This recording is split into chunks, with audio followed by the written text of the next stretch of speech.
work session is called to order. This is an informal meeting of the City Commission. Clerk will call the roll. Dr. Estrop, Here. Mr. O'Neill, Here. Ms. Phillips, Mr. Rue, Mr. Copeland. Here. Mr. Manager.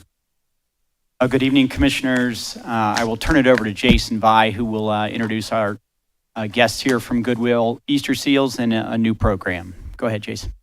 Good evening. I'm pleased to share that the city has been in conversations with Goodwill Easter Seals to collaborate on a job placement program. I'd like to introduce Elizabeth Rankowitz, who is going to provide more information on the. Hi, good evening. I have a couple of things to pass out to you before I get started. Sure.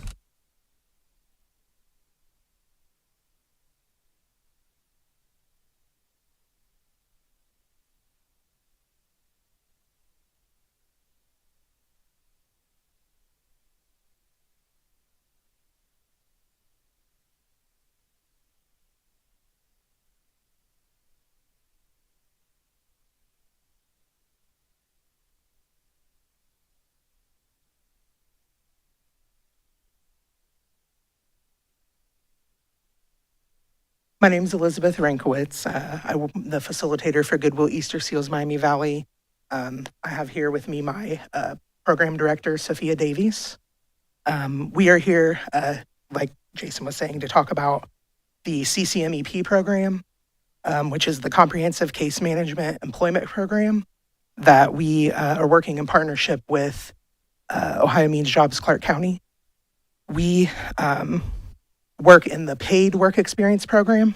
So what we do here is we provide paid work experiences to participants that we service in Clark County who come through the Ohio Means Jobs Clark County CCMEP program. They are 14 to 24 years old. We typically service 16 to 24-year-olds. That's what we focus on. And what CCMEP is we help young adults build career paths, find employment to break the cycle of poverty. So we offer a wide range of services tailored to each individual. Each individual comes through our program. We teach job readiness training, financial literacy training, and entrepreneurship training to them. The financial literacy training, we typically focus on budgeting. So when they gain employment, we help them learn how to budget their money to become sustainable in employment here in Clark County. Through the program, they are focused on tailoring to their individual needs and goals related to employment for their chosen career path, increase earnings, obtain a work certificate or credential, and sometimes entering post-secondary and or the military. Once they go through this program, and we partner them with local businesses. So we work with local businesses in the community, including the STEM Academy we've been working with. We've been working with Schuler's Bakery. We try to go for a wide range of businesses. We're wanting to expand here to the city of Springfield and the employment that you all have here. And so in this program, we also teach leadership training. We help with work-related problems. We do job coaching. We're not on the job coaching, but we coach them through, minor things that might happen in any job. So it could be time management, showing up to work on time. It could be really any type of job skill that they need help with. We're here to teach them job skills. The goal is to get them in the job, get transferable job skills so that they can come out to the community and gain sustainable employment. We get our funding with Ohio Means Jobs through the WIOA program, and we also get it through the TANF program. So a lot of our participants are people who might be on cash assistance. So our goal is to get them through these trainings, get them into these jobs, and get them off the cash assistance. We do have youth that come through the local school system, and we kind of oversee that paid work experience with them. We also offer mentoring program, tutoring classes to prepare them for employment and also entrepreneurship.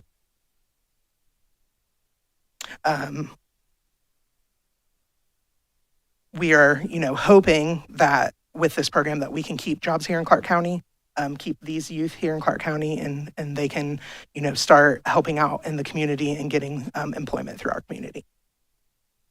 Thank you. Yeah. Yes. The Chamber of Commerce locally, Mhm. Greater Springfield Chamber of Commerce, has a program called Youth Science Mhm.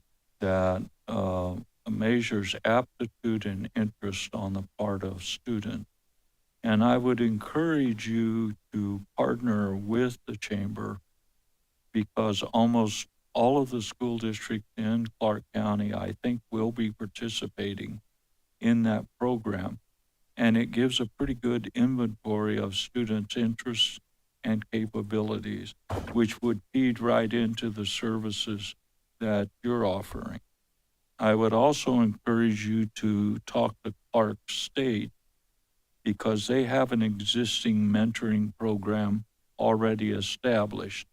And instead of competing against each other, I think this would be an opportunity for cooperation between you and Clark State in terms of the mentoring program. So I would encourage you to pursue both of those. The youth science inventory that students take, you need to talk to the chamber about because it's going to aim the kids right towards where you want to service them. So we actually currently work with Clark State. Now, in the mentoring part, we do not, but we actually, right now, we do have an agreement with them, and we do have participants that work in various departments there. And we also do work with the youth science, and we have worked some with the chamber in that program. But yes, I will definitely. And I'm sorry I don't recall who is running the mentoring program at Clark State, Okay. but I'm sure if you call out there, they can tell you who to contact. But we had a meeting not long ago and the issue of mentoring came up, and Dr. Blondin, the president, was very adamant that there was already a mentoring program in existence and all we had to do was take advantage of it. So again, I would encourage you to contact her as well as the chamber.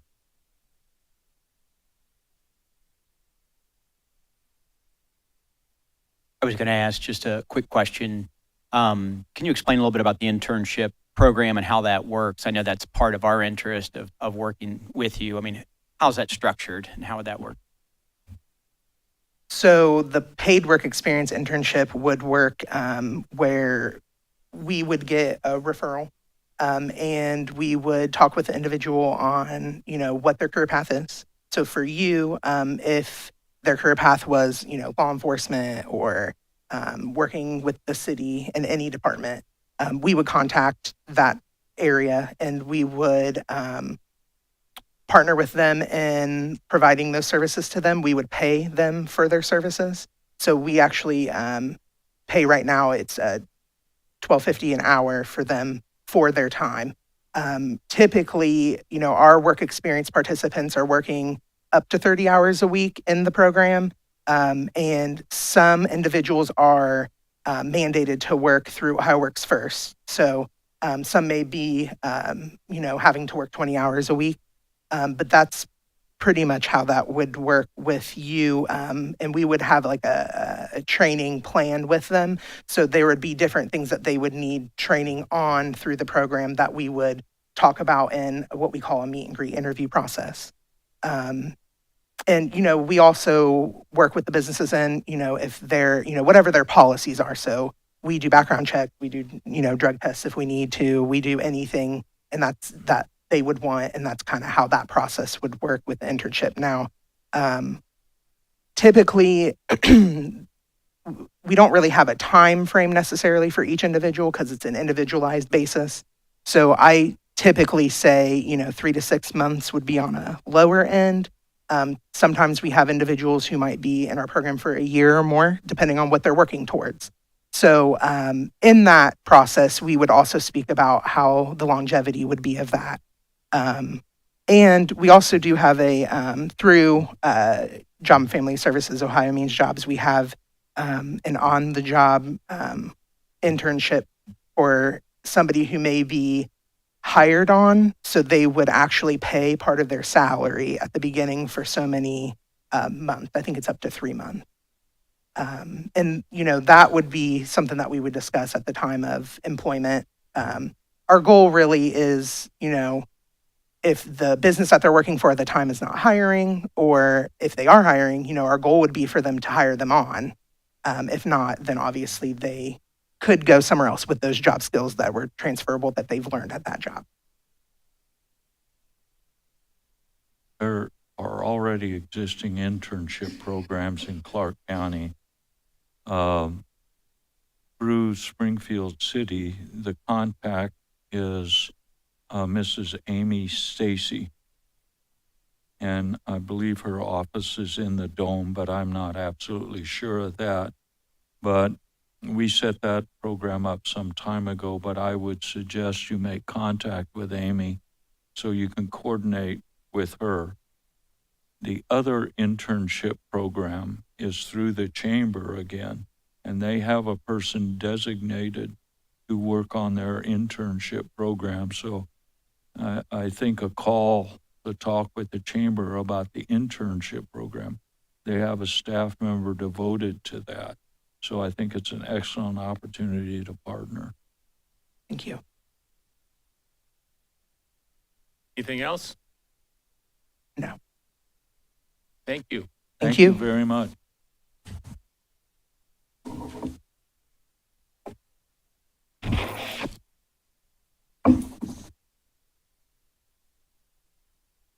Ready for public hearings? Can't hear you. Oh, is there a motion to adjourn So moved. the Second. work session? Been moved and seconded. Clerk, call the roll. Dr. Estrop, Yes? Mr. O'Neill, Yes. Mr. Copeland. Yes. Thank Now we'll go to the public hearing scheduled for 6:50. We have 10 more seconds. It'll be time to start.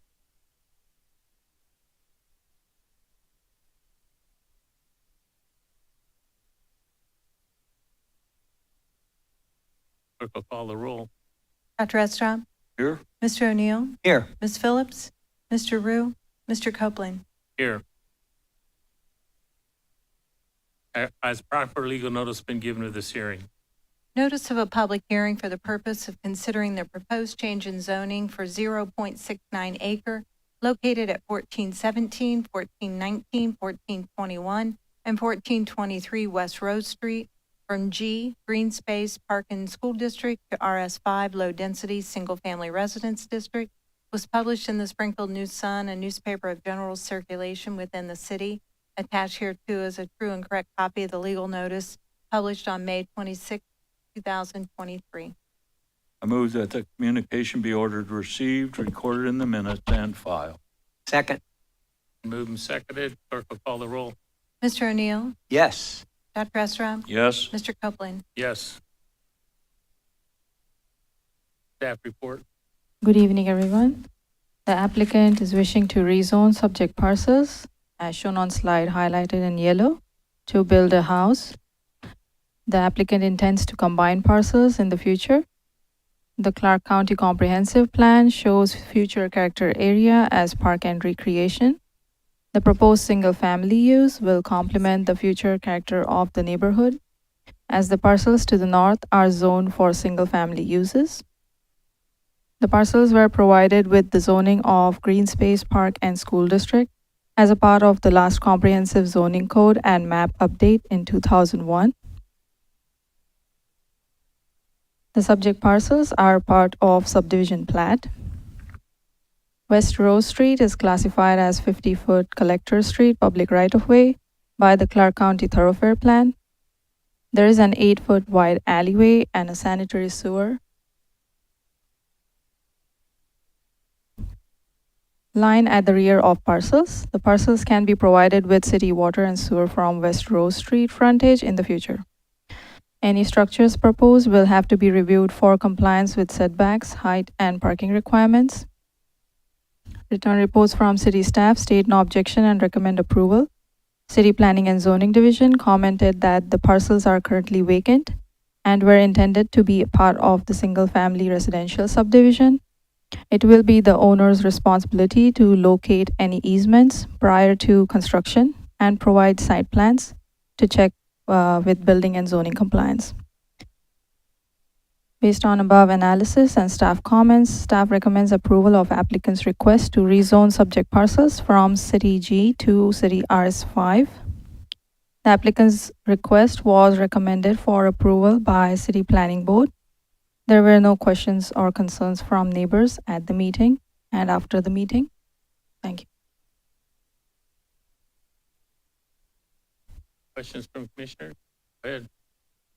Were there any complaints received before or after any of the hearing?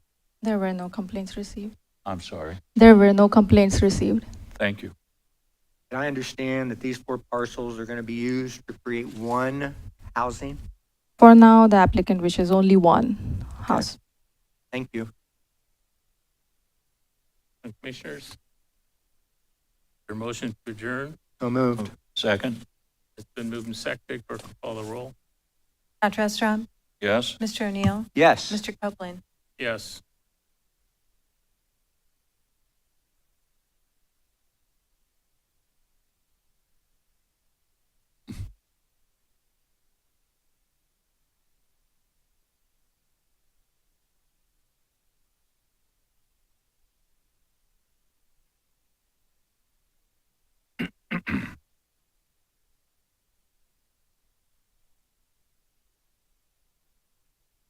The next hearing is at 6:55. We have to wait till it's 6:55.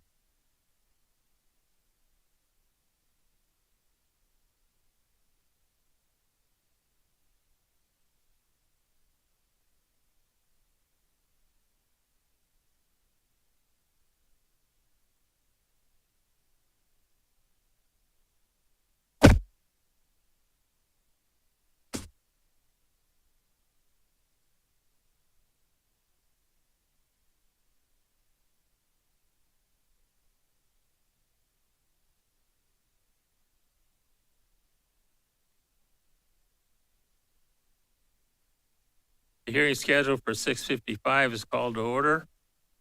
The role of the previous hearing will cover this one also.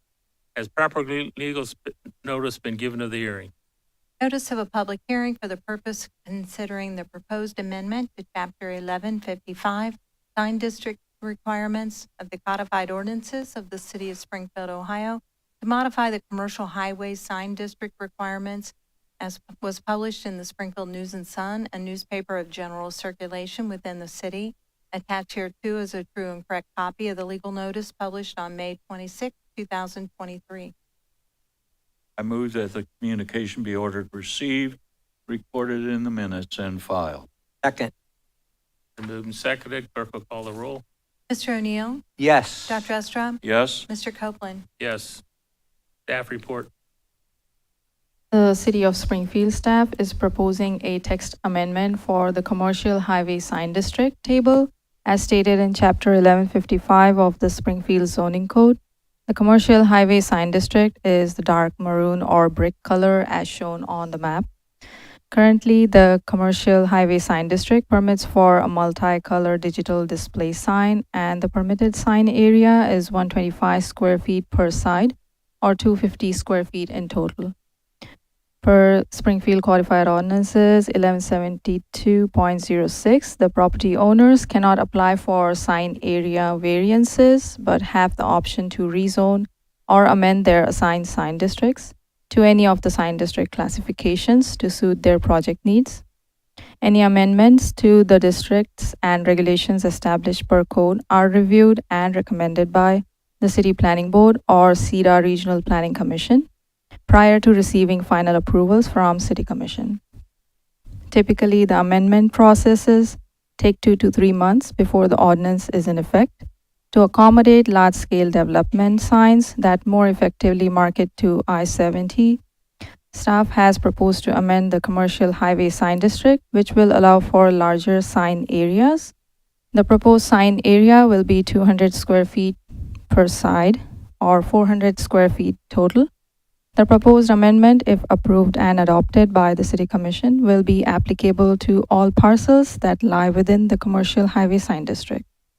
The proposed sign code text and map showing boundaries of sign district within the city limits was attached to the staff report. The amendment for the sign district, the proposed amendment was recommended for approval by the City Planning Board and the CEDA Regional Planning Commission. There were no questions or concerns from neighbors or general public at meetings and after the meetings. Thank you. Questions? Have you received any complaints before or after any of the meetings? No complaints. Thank you. Else? Is there a motion to adjourn? So move. Second. Been moved and seconded. Clerk will call the roll. Mr. O'Neill? Yes. Dr. Estrop? Yes? Mr. Copeland? Yes. Okay, we have about 15 seconds before we can start the meeting. Starts at 7.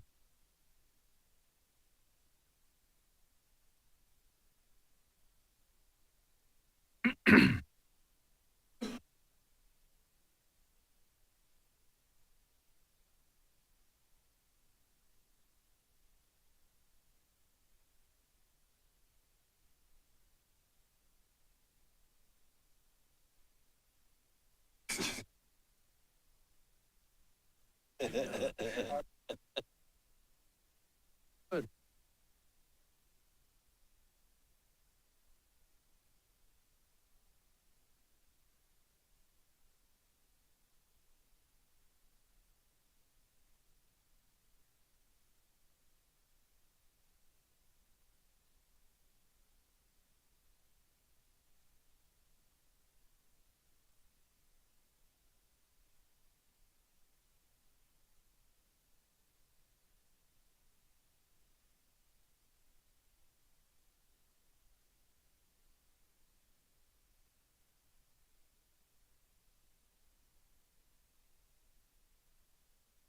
Meeting of the City Commission is called to order.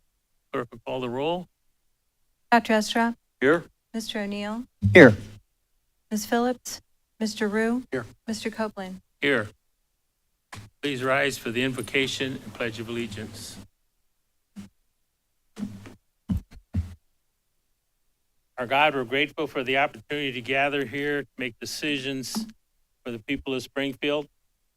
Help us to do it well. In your name we pray. Amen. United States of America. To the republic for which it stands. And justice for all.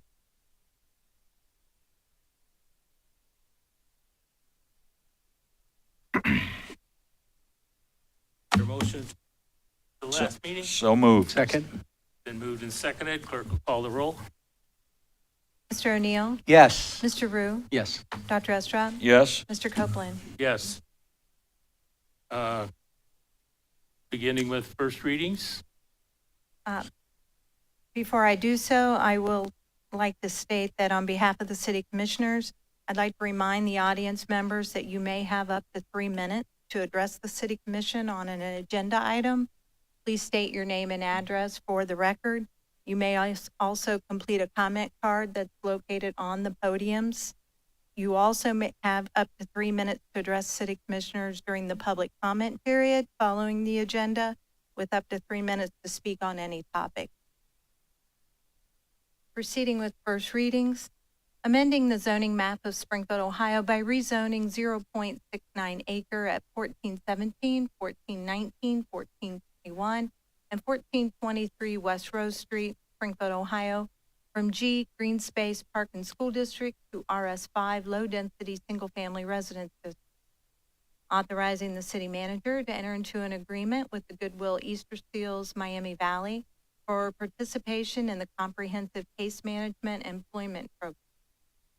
authorizing the city manager to submit an application for financial assistance and accept a grant from the state of Ohio, Ohio Public Works Commission, to obtain funding in an amount up to $1,500,000 for the State Route 72 project, PID number 113792, and authorizing the city manager, law director, finance director, and city engineer to do all things they consider necessary for the submission of the application for financial assistance and the acceptance of the grant. Authorizing the city manager to enter into a contract for behavioral mental health clinician services with Kettering Health Behavioral Medical Center, doing business as Kettering Health Center, for an amount not to exceed $58,000. Any questions or comments? That's a couple of questions. Can you give us a little more information in item 186-23 about the CLASR 72-6.83 project, please? Yes, Commissioner, that's not a very glamorous name. That is a reconstruction of South Limestone Street from Leffeld Lane to roughly Singer. It won't be a reconstruction as much like we're seeing on South Yellow Springs. This will more involve upgrading the pedestrian facilities to make sure the sidewalks are pushed back further from the roadway. Right now the sidewalks are right against the curb and the streetlights are very close. So the funding would be in place as early as July of next year. It likely wouldn't start until 2025 because we're working through the real estate acquisition period right now, and there's a lot of individual property owners to work with. Very good. Thank you very much. My second question is, the contract with Kettering, what are we going to receive in terms of services for our $58,000? I'll ask Chief King to come up and address that. This is a mental health wellness program through Kettering, but he can explain exactly what's going to happen. Chief. Thank you. This is a program that costs nothing to the city. We're able to get it funded under an ARPA grant, so the First Responder Wellness Program. We selected Kettering Behavioral Health as our company to work with us. They were setting up individual one-on-one sessions with each one of the fire rescue members, supporting us with consultation, with peer support, critical incident stress management, and helping us set up our team, giving us a great path forward, as well as potentially the opportunity to share it with other agencies with first responders in the city as well. So we see this as a big win, in alignment with strategic plan, in alignment with our people, and our human capital that we have to help support. Very good. Sounds great. Thank you. Anything else from Commissioner?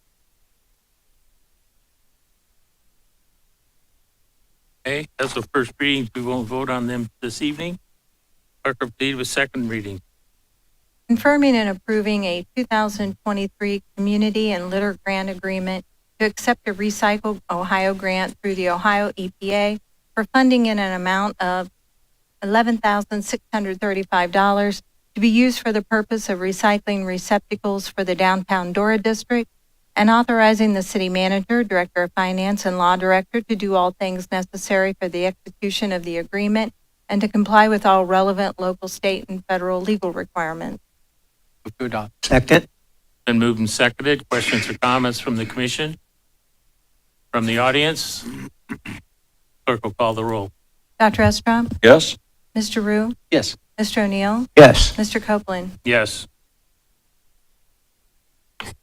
Authorizing the city manager to enter into a development incentive agreement, single-family residential development, with Leanne Morris to provide for water and sewer services to real property outside the city limit, and confirming and approving related services provided from December 16, 2022 to the effective date of this ordinance. Move to adopt. Second. Moved and seconded. Questions or comments from the commission? Yes. Why are we giving a development incentive agreement to someone outside of the city? Commissioner, these development incentive agreements are what we use when someone who is outside of the city but not contiguous wants to connect to our water or sewer lines. So in this case, the property had already connected to our water and sewer lines. It changed hands, and the new owner is signing a new development incentive agreement. So we were there, they were already connected to city water and sewer. Correct. And Okay. within this agreement, it outlines the rates they pay, because outside residents do pay higher water and sewer rates than inside. And then there's an annual fee that they have to pay to administer the agreement. But the reason I raised the question, obviously, Mr. Moore, is I think one of the benefits that we have in the city is city water and sewer.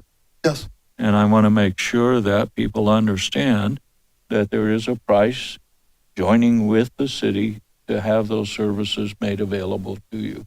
Absolutely. But in this case, I understand it. Thank Yes. you. Anyone else? Anyone in the audience? Clerk will call the roll. Dr. Estra, Yes? Mr. O'Neill, Yes. Mr. Rue, Yes. Mr. Copeland. Yes.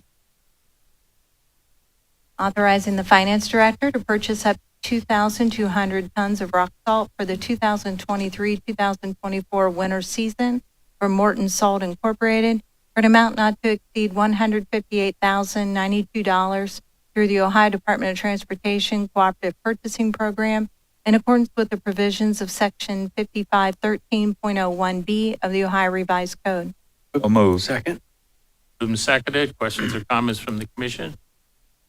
I hate to think about the need for salt, but I understand. It's Ohio. Anyone in the audience? Clerk will call the roll. Mr. O'Neill, Yes. Mr. Rue, Yes. Dr. Estra, Yes? Mr. Copeland. Yes.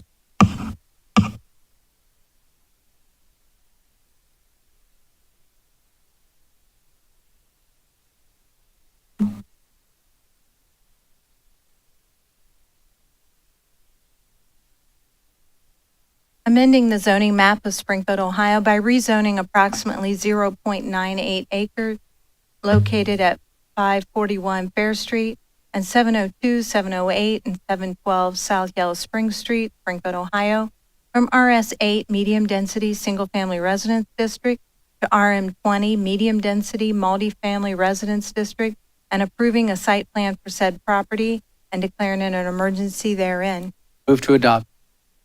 Second. Moved and seconded. Questions or comments from the commission?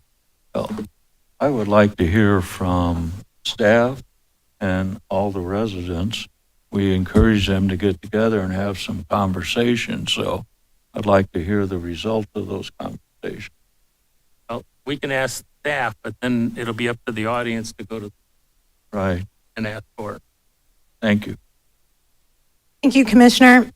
On behalf of the community development staff, I will report that last week on Tuesday evening, our neighborhood impact team did convene a meeting at Fulton Elementary School. It was attended by 36 individuals from the area and community. We did hear from the developer as well as the Director of Permanent Supportive Housing with the development partner. We heard from tenants, and we also heard the voices of neighbors who have concerns about the rezoning and the site itself. I do believe that a number of people are here, so I wouldn't necessarily belabor this, but I will remind everybody that the subject at hand tonight is a rezoning for multifamily residential. This rezoning case is a piece of a larger project, which is a $10 million investment in permanent supportive housing, both one-bedroom units as well as 10 three-bedroom family units. So when we talk about this, we talk about it specifically in terms of the rezoning tonight, but also with the greater picture of housing development and critical housing need. Staff did recommend this rezoning. After hearing all of the comments, we are grateful for the engagement, and we really pray that engagement continues. I will tell you, staff continues to recommend the rezoning, and I would like, if I could, to have those who are in attendance speak and then follow up with any questions that commissioners have. Commissioners? There questions later. Yeah, wait, that's If I could just add, people in the back are having a hard time hearing the commission when they speak, so if you could just make sure to speak into the microphone. Okay, so I have a number of cards and I'm going to call them in order. Can't read your signature, but somebody Davis. Hello, I'm What's your Nashay first Dav- name? Nashay. Rashay? Nashay. Okay.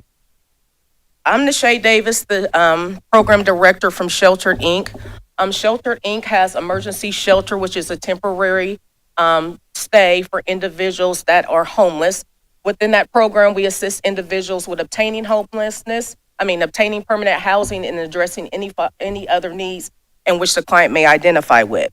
We also have what is called permanent supportive housing, which is an affordable housing program that provides supportive services to clients that are chronically homeless, or nearly homeless. The program, the permanent supportive housing program, is not just specific to individuals, but families as well. The supportive services can include transportation, counseling, care coordination, case management, and tenure supports. Permanent supportive housing is designed to increase independent living skills and assist with maintaining tenancy, connecting clients with health care, employment, and treatment. Permanent supportive housing has aided with increasing the overall stability of both individuals and families.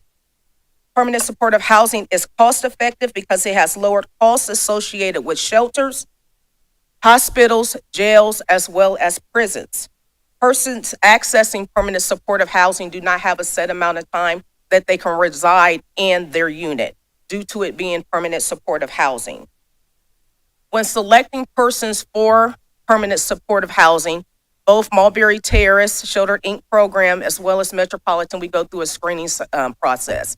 There's multiple questions that we ask that are pertaining to criminal history, evictions, mental health history, substance abuse history. We do a thorough background check. We do not select individuals that have any type of sex offensive, that have manufactured any type of methamphetamine. Question could be asked, who is eligible for permanent supportive housing? What that looks like is an elderly individual that has been housed for 30 years and their homeowner has decided to sell their home and now they're home.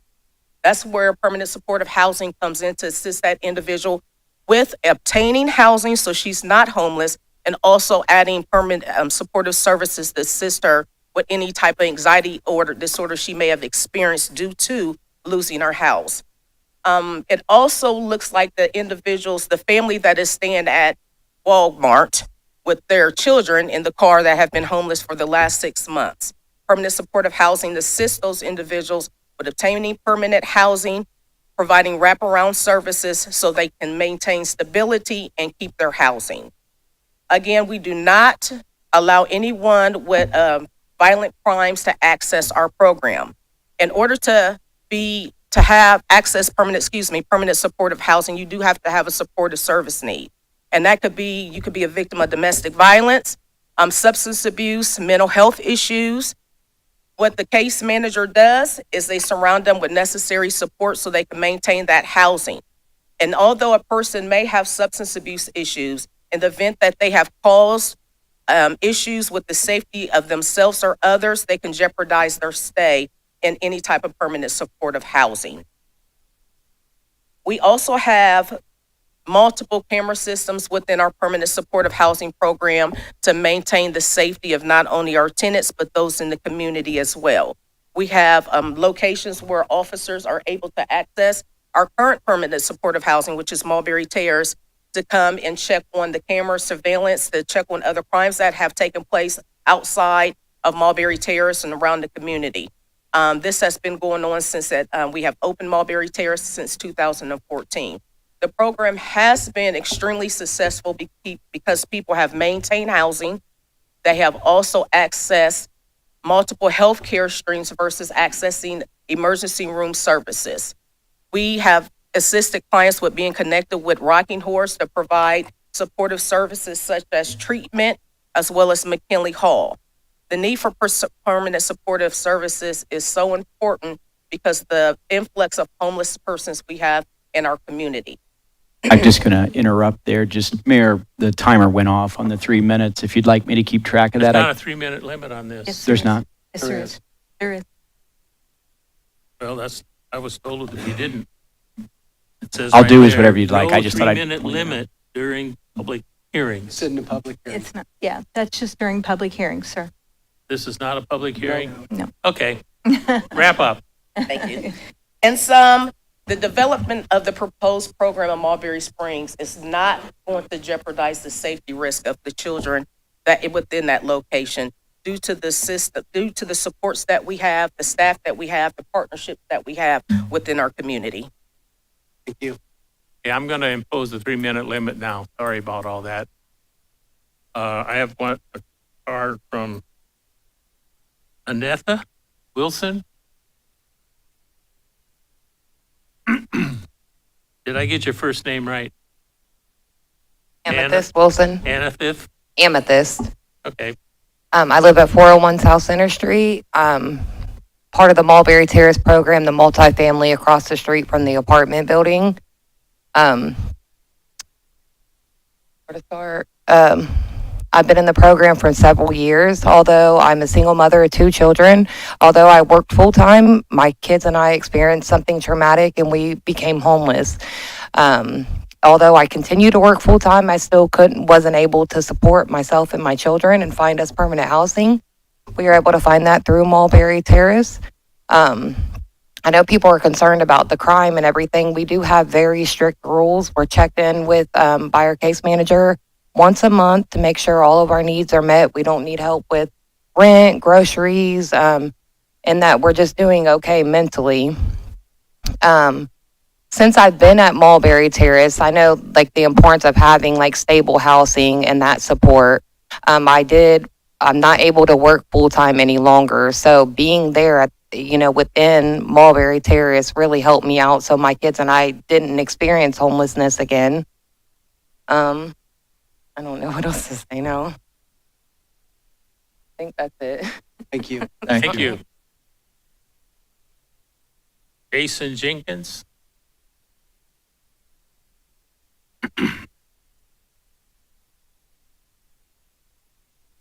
Hello. Hello. I'm Jason Jenkins. I live at 115 West Mulberry Street. I'm actually neighbors of Amethyst here. I actually became into the program about a year and a half, almost 2 years ago. I honestly, God, actually never thought I would need a program like this because I know everybody comes from all walks of life. I was actually become medically disabled after 15 years working at FedEx. So I never thought I've needed a program like this. But after 4 back surgeries, I'm a single father of 2 kids. I fell flat on my face and couldn't afford much of anything. Both of my kids become homeless, and Sheltered Inc. Was there to scoop us off the ground, and they saved us. I couldn't thank them more for that. They were my saving grace. I actually live across the street from Mulberry Terrace, and like Ms. Shea said, there's a security camera pointed right at our house, me and Amy's house there, and honest to God, I've never felt more safe anywhere I've lived. If anything was to happen, like she said, it's all right there, caught on tape. Every month, they're there for us like clockwork. They're always checking on us every month to make sure we have everything we need. We do our part, they do our part, they do their part, I do my part. All our needs are met. I can't thank them enough. I owe them everything. My kids owe them everything. So, again, if it wasn't for them, I don't know where I would be. So, thank them and thank you guys for listening. Thank Thank you. James Bacon? Good evening, Mayor Copeland, Commissioners. Thank you for this opportunity to share. Do I need to repeat my name again? James Bacon? James Bacon. Didn't know if I needed to repeat it or not. I had the opportunity to attend the community meeting last week that was attended by several residents of the affected area as well as the developer and representatives of the city. Although I didn't comment, the list of preliminary questions I had were well addressed by several of the residents potentially impacted by the proposed development, followed by individuals representing the city along with existing housing developments in close proximity answering in kind. However, I was led to share tonight a few quick observations and additional perspective for your consideration, which includes but expands beyond the current proposal. Having worked in this field of lending to open up opportunities for home ownership for individuals of low to moderate incomes back in the 90s, I understand this space and the opportunities as well as challenges that's associated with it. Many of those challenges were more corporately internal as opposed to the real need and the lack of appetite to fully support it, the mission long term. All the comments shared at the community meeting was sincere and informative regarding the scale of design and wraparound services that will be available to the residents, along with some of the security measures that are included in and around the facility. The focus was centered around the proximity of the building being close to Fulton Elementary School and any potential hazard to their safety and well-being. Short of having any pertinent data regarding that concern relative to this type of development, I'm not in position to respond appropriately. However, the city officials may and should be able to address that legitimate issue as well as the timeline and phase the development is currently in. I grew up down the street from Fulton, which is where I attended as a child, so it's a very special part of my life. So a response to that concern is requested. I'm almost finished. What's not clearly stated for me is the forecast and vision for additional investment of single-family dwellings and other development in that part of Springfield. Is this just an isolated, scattered project or part of a bigger plan for the west end of Springfield that the citizens need to know about going forward so they can participate in and help shape the vision? Collaboration and inclusion is a major component to planning. Needless to say, much investment is needed, including but not limited to addressing vacant homes, empty lots, uncut grass, and trash usually associated with absentee landlords, vacated and undeveloped industrial sites, which are quite a few, especially in that area, streets that are in much needed repair. However, I do want to compliment the city on the beginning parts of repairing South Yellow Spring Street. It's a good sight to see thus far. These are major impediments to increasing property values, regardless of how much residents invest in the upkeep of their homes, which many have done or are doing, making their hard work in vain and demoralizing, to say the least. Data shows property values, regardless of how much residents have done to maintain and improve their homes, show that market values are still flat with little or no appreciation. That is unacceptable and should not be the norm for those who invest and have a sense of pride of ownership. This has to be addressed because it helps no one, including the city of Springfield at large. We acknowledge that the homeless population is unfortunately growing and options have diminished greatly. Pending renovations of former motels will certainly help as a stopgap, but is not a sustainable model that will allow those in need to prosper and restore a sense of worth. And yes, churches and other nonprofits are working hard to meet the needs, but resources are limited as well. But we continue to serve to the extent that we can. Hope needs to be restored. So at the end of the day, the elected officials of the City Commission will have to make a majority decision as they are charged to do. That said, we await your response. If the vote is to move forward with the project, it's paramount that the aforementioned concerns of the neighbors and other concerned parties be a high priority, including close monitoring and response. I urge you to take a measured approach, make necessary adjustments where needed and possible for the sake of those immediately affected. Patience is a virtue. Again, thank you for the opportunity to share my views. Thank you. Robert Helmuth.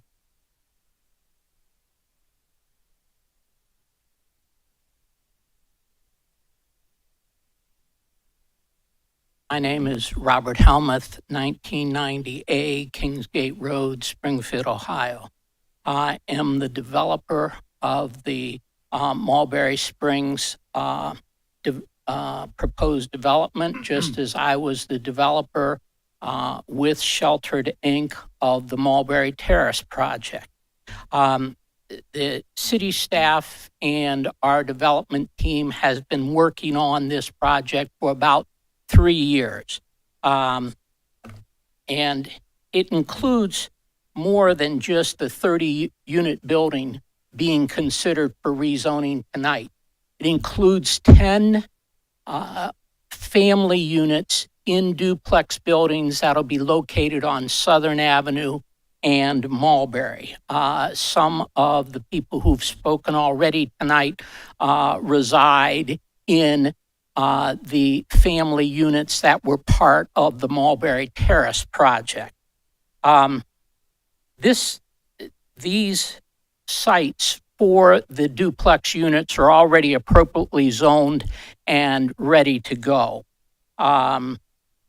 In all, this development represents a $10 million investment that will be made along South Yellow Spring Street and hopefully will be a catalyst for stabilizing and improving this neighborhood. And by the way, 90+% of that financing is coming from federal and state sources. So this is an opportunity that doesn't come along every day.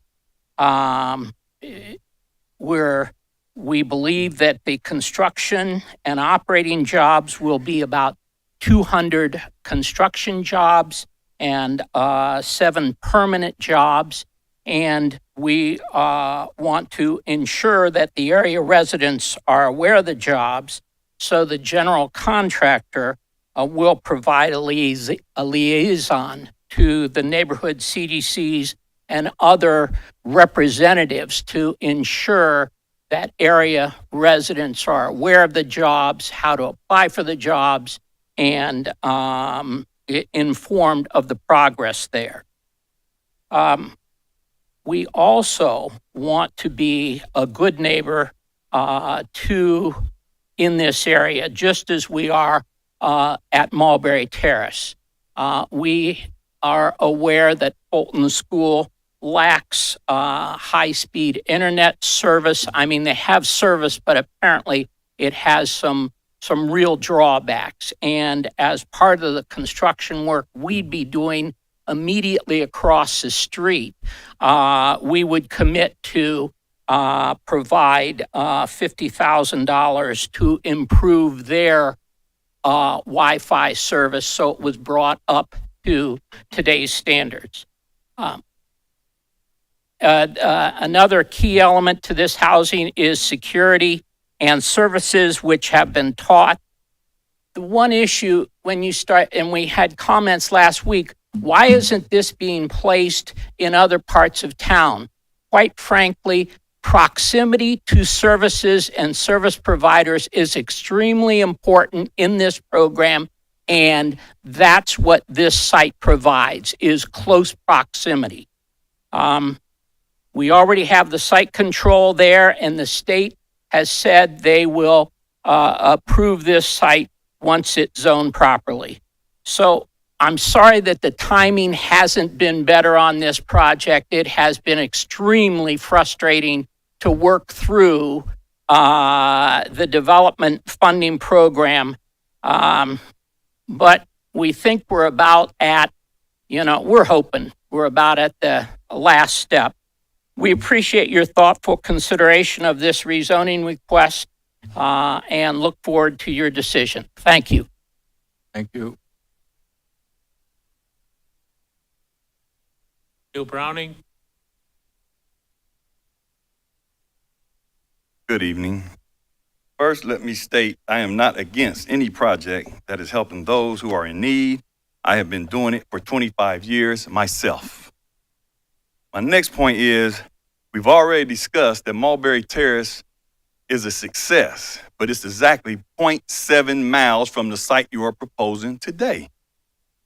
The southwest side of Springfield is not and should not be responsible for the whole homeless problem in Springfield. There's 4 sides of this city. Secondly, almost last, I want to know, since Mr. Helm has brought it up, what was the percentage of neighborhood, black and brown, minority business who participated on the project on Mulberry Terrace? I'd like to know that. I read a blog from Trulilia from 2016. It said that it was great and it doesn't bring down any housing value. If that's the case, I would challenge any of you up there as a commissioner or a city staff manager to propose it in your neighborhood. Lastly, we are spending $4.7 million to house 30 to 40 people in 1-bedroom or 2 or 3-bedroom apartments. It was stated at the meeting last week that it takes $190,000 to build a home on empty lots. I'm a great math guy. If you take $190,000 into $4.7 million, that's 24 single-family homes that you might can get up to 4 people, which means you could house 96 people. I'm done.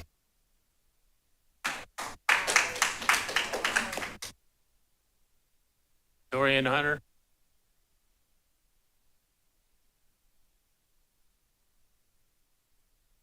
Good evening. Permanent supportive housing is defined by the state as long-term community-based housing, which includes supportive services for homeless people with disabilities. MHA.ohio.gov. This is the development the city is proposing to be built across the street from a majority Black and brown elementary school.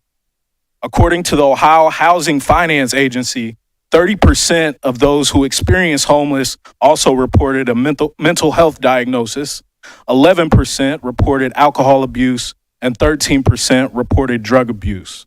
So to summarize my initial point, the city of Springfield, along with the commissioners, are willingly and with great excitement investing into a housing development for the homeless population, who 1 out of every 2 on average are battling disabilities such as mental health diagnosis, alcohol or drug abuse across the street from a thriving Black and brown school. This highlights an even greater issue at hand. So it is with true curiosity that I ask, when will this city care about its Black residents? When we look at one of the greatest infusions of capital cities have seen in recent memory, the ARPA funding, we see a clear neglect of Black and brown communities who were most impacted by COVID.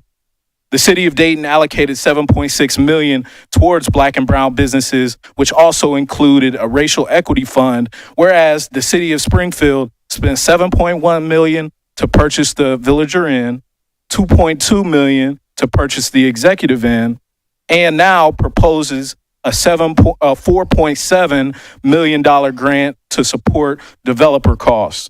$8.6 million in total towards serving homeless populations, whereas the Gammon House, who is the only Black organization to receive funding from the ARPA, received $10,000 thus far. I've heard too many times, just have faith or just trust us, but my response is best summarized by the great James Baldwin. This is the evidence you want me to make. This is the evidence. You want me to make an act of faith by risking myself, my wife, my mother, my children on some idealism that you are sure exists in America, which I have never seen.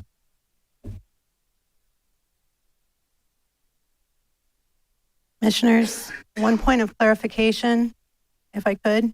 Sure. The acquisition of the Villager Inn was not 7.1 million, but 1.7 million. It's a $6 million difference or $5 million, so it is a difference. 1.7 for the Villager, 2 million for the.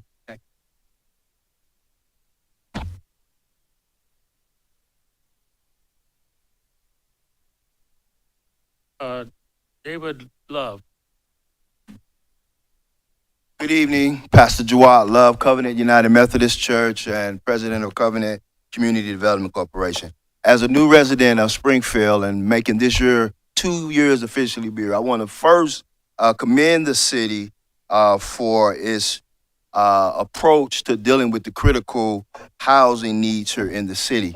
And also as a public housing practitioner myself, I've been involved in projects across the country ranging over $200 million in HUD funds. I want to just encourage the commissioners tonight. Number one is to consider another location, right? Consider another location, right? It's critical because we got an outstanding school right across the street, right? And that's so important that we put a building that will be supportive of that school past the trinket of internet service, right? We want something across the street from that school that's going to play into the overall community. And if it passes tonight, also I encourage the city to do a more intent job of making sure, because this project has federal dollars, to make sure that we do a great job of Section 3, making sure residents, individuals that live in the immediate area benefit from the economics of this project as well. We're light there, right? And we can't use the excuse of staff. If you have federal funds, there has to be an outright push to make sure the residents in that area are a part of the project. Thank you. Stephen Rolls.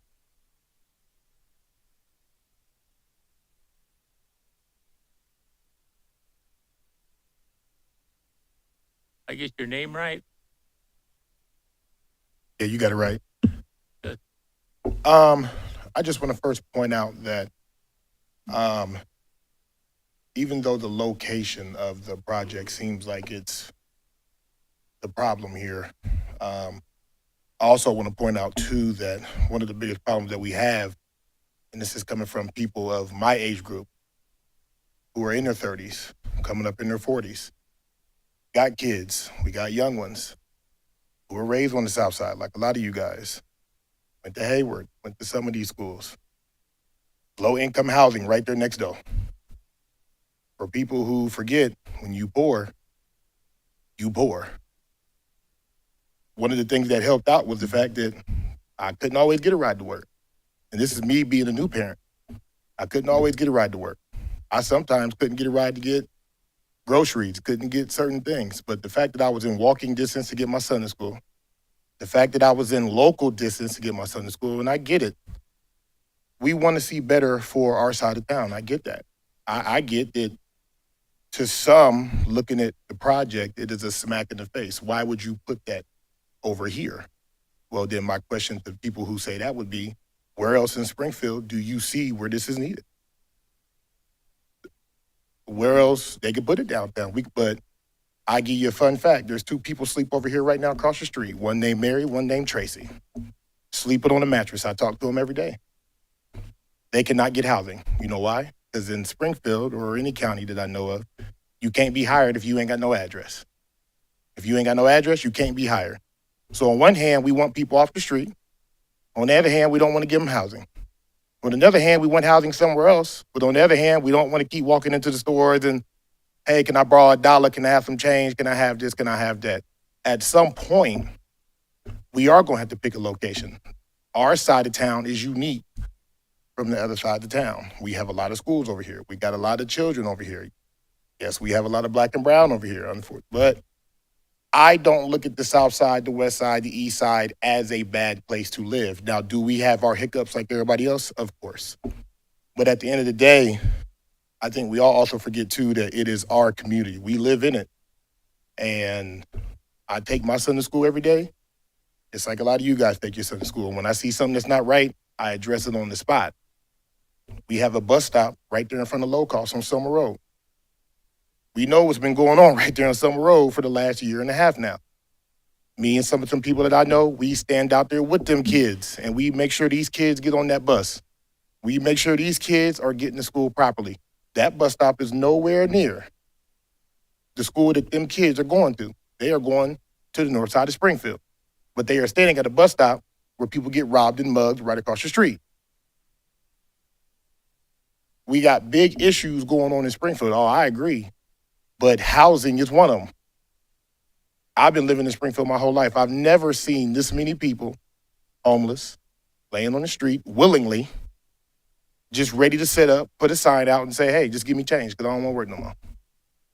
And we talking about in a county where we got 88 counties in the state. Springfield ain't even in the top 50 of affordable ones. Clark County ain't even in the top one of affordable ones. So now, how expensive has it really got? So now, if we're looking at an older generation that can't properly put themselves in homes, properly feed themselves, properly pay their bills, what does that say about the generation coming up under them who's watching this, and what did they do? Who's their role model? Who do they look up to? Where do they go? Who is sheltering them? And the baby boom has taken off in Springfield. So if the parents is homeless, the kids is homeless. And if the kids is homeless, what y'all gonna do with them then? So I get it, y'all might not want it where y'all want it, but it needs to be up. Back and in a hurry. Thank you.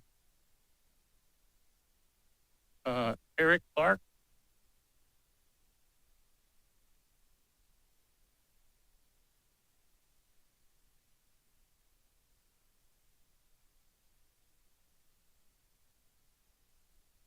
How you doing?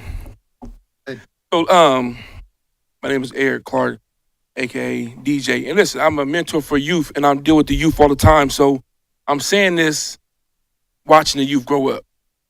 Everyone who has spoken, I don't need a microphone. Everyone who has spoken has had great points, and I'll back it up 1,000%. Here the thing is, I don't live in that area, so it's hard for me to say it's bad, and I can't say it's good. I can't even say you're right, and I can't say you're wrong. Because the people who live over there has to deal with it. Well, we start to deal with it, but they have to deal with it. What I'm saying is, if you're going to build that and you're going to make that supposed to be good, great for the side. Speak into the microphone, please. What about qualities and everything else? So we're going to say we got to be here for our youth and kids getting hurt. We got to be careful and all that stuff. Down the street, qualities have been doing the same thing, and ain't nobody fighting for that. Ain't nobody beating out qualities doors. The qualities don't do nothing for the South Side. Let's be real. What do qualities done for any of us besides take our money? You got the KP right across the street.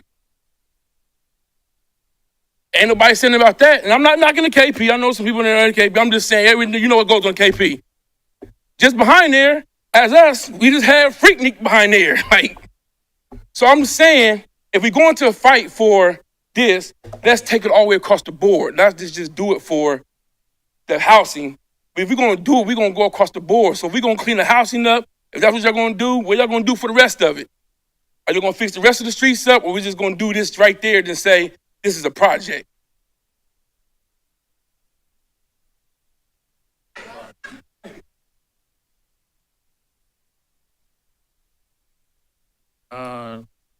Aaron Tillman?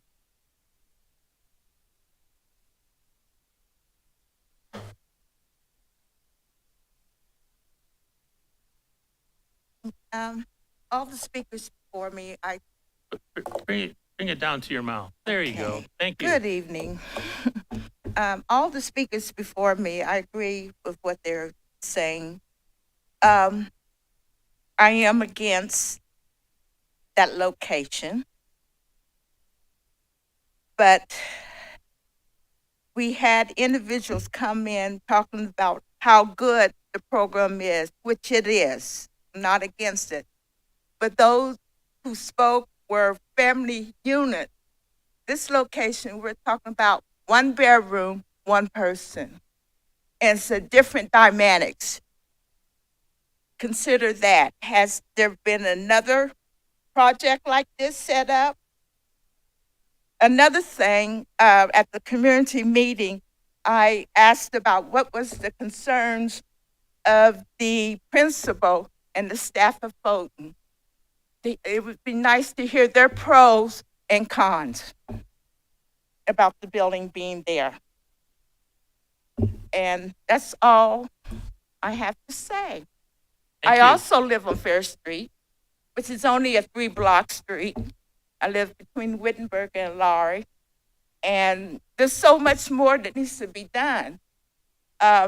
Even if that location was set up for a family unit, family with children, then their children can walk across the street to go to school.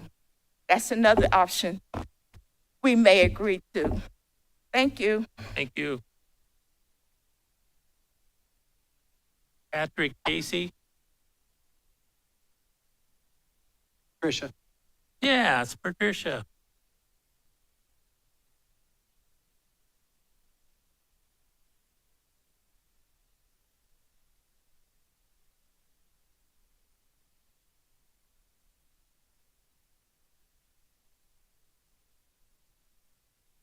I first want to say I'm not against anyone getting help. I've tried to help many people, and everybody needs a second, maybe even a third or fourth chance. But I am against this project, and it's because these are babies. And my great-granddaughter is slated to go there, and I am concerned. They're vulnerable, they're innocent.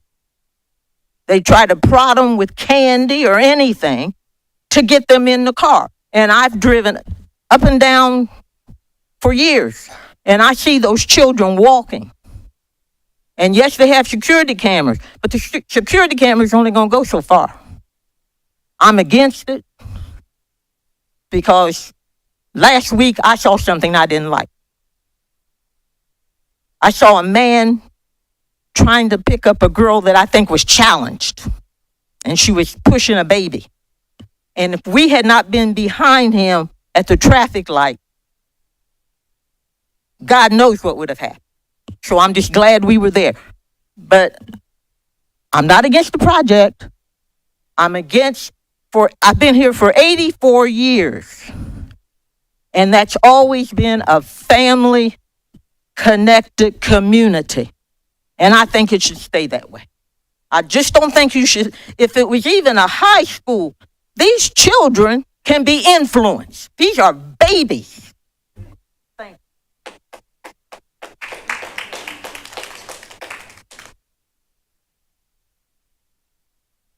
Patricia Casey, Oh, that that was was her. you.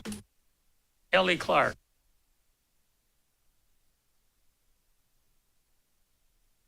Good evening, and I want to say congratulations to the couple individuals that have been successful in the Mulberry Terrace program. And I wanted to know, have there been any that have not been successful in the program? She's talking to the microphone. Are there any that have not been successful in the program? Yes. So my issue is the fact that we are creating a possibility for our children to be heard. We're not against helping people, but it only takes a second. My family and I were foster parents for 12 years. We adopted 3 children. It was an open adoption, so they know.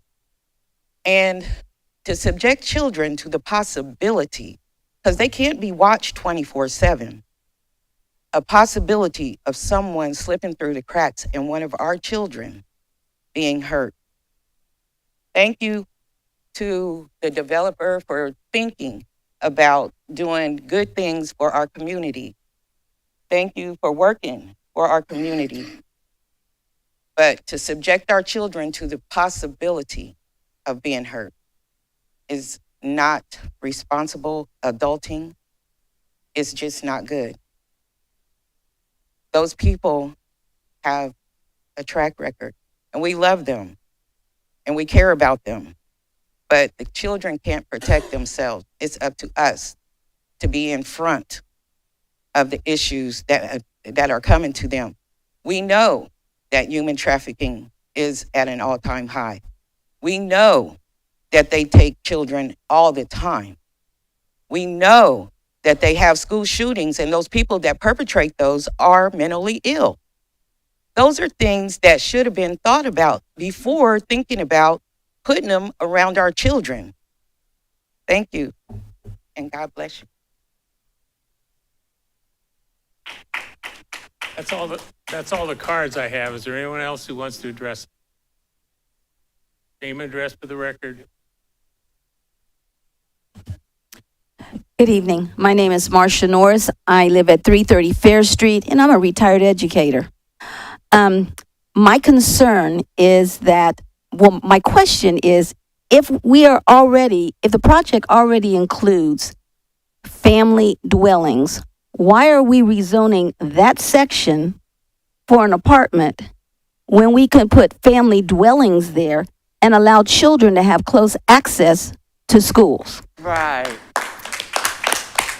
I mean, it doesn't make sense to me that we're doing this major rezoning and this huge project when we can just put housing there for families and keep it a family community. I don't know. I know he threw out the talk about the $50,000 to give to Fulton School. My question as an educator is, what about the other schools who probably are having the same internet issues as Fulton? And does that work? Will the city schools allow that to even happen? That one school is singled out for that kind of money. So I just have a lot of questions and concern. I don't think this is a good place for this project. I think Mulberry Street is a wonderful location because it is. And the other thing I wanted to say also is that I don't know if everybody understands, that is for not for families. This location that they're putting up is not for families. It's for one bedroom, single people to live there. So, but there are 30 units, 30 people will live there. So it's not for families. Children will not be there. And I just think it does not make sense to me. Thank you.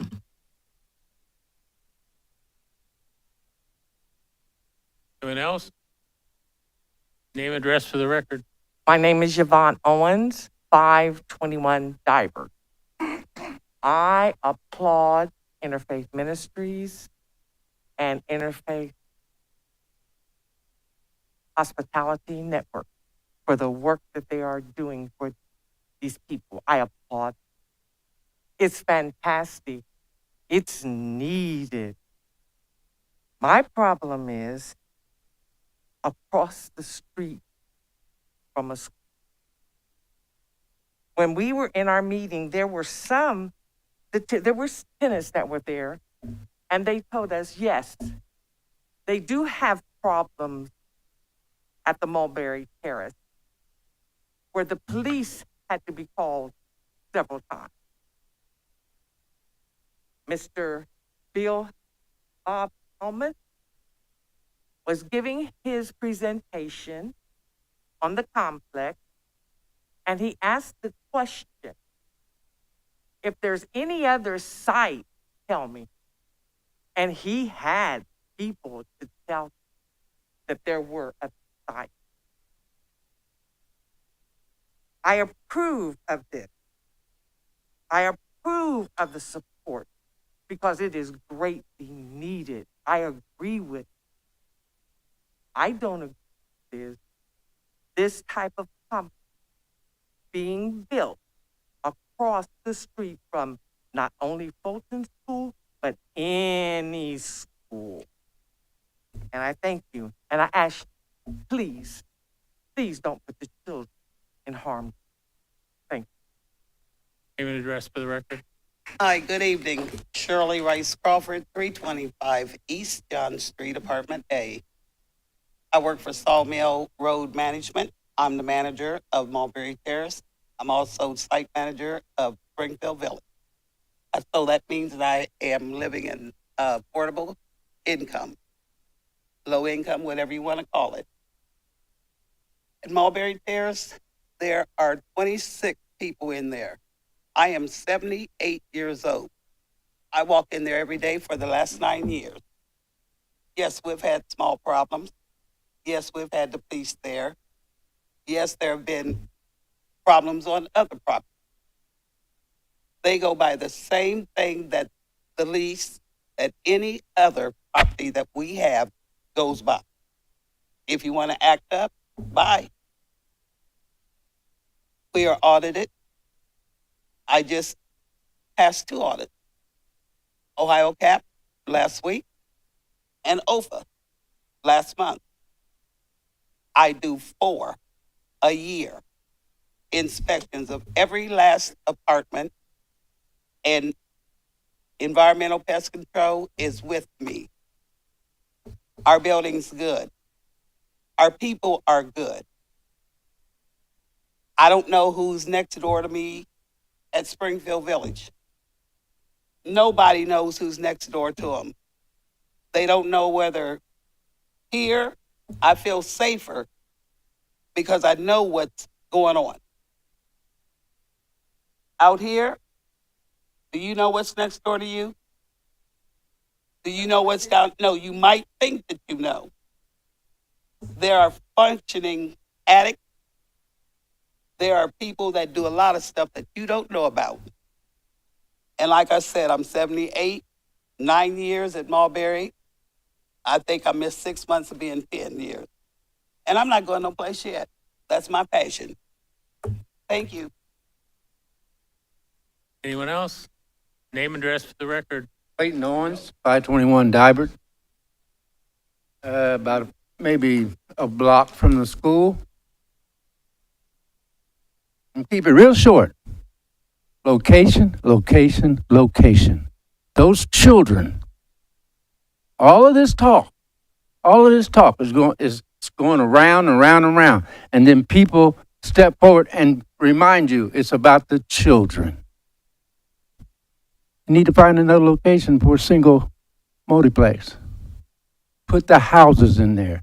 Put the double houses in there. Fill that whole empty lots all over there with families. They can be poor, homeless, but if they got a family, they got a motivation to do better.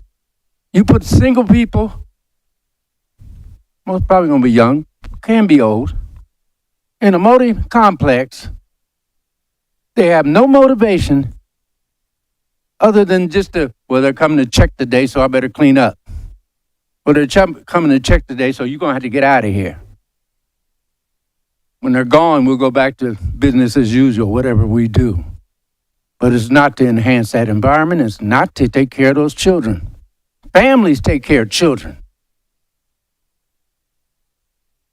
I have a family. I have 3 daughters, 7 grandchildren.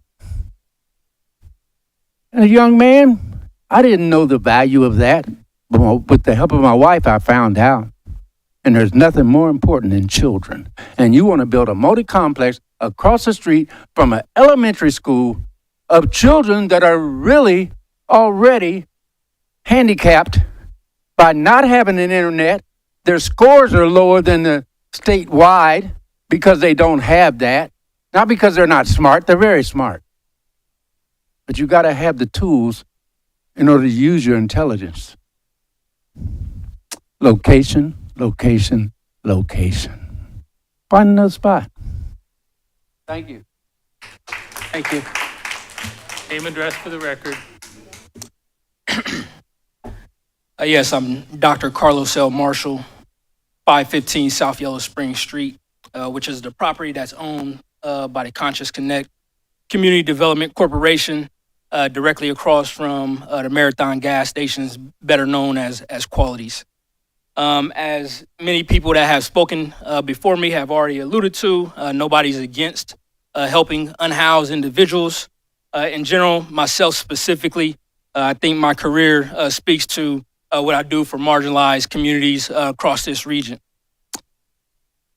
At the last commission meeting, we were lectured to have quote unquote faith in the city by a commissioner that is conveniently absent today. As Black folks situated in America, no other race of people have demonstrated support in government institutions that have consistently let us down other than us. That also applies here. The Southwest Quadrant has been plagued by policies sanctioned by the cities, such as being the birthplace of redlining, which should be a scar that this city should wear shamefully. This also includes discriminatory practices of banks, and get this, adverse zoning practices that have stifled business and economic development. People have already spoken at length about the concerns of it being directly across the street from Fulton Elementary School, so I won't continue to belabor that point. But what I want to speak to is the economic development and business development activities that this stifles. It should be noted that these discriminatory zoning issues desecrated a once thriving business corridor on, guess what, you named it, South Yellow Spring Street. The black elders in this room, as you can hear it now, can speak to that well. Needless to say, we have been here before. But we know that this is what we call the engaged neighborhood plan. A lot of this could have been avoided. As Mr. Hellman discussed, this project was began being developed almost 3 years ago. So why are we just now having this meeting here now? And it was put on the agenda as something that had to be approved in an emergency, with the thought that people would not notice and people would not show up and show out.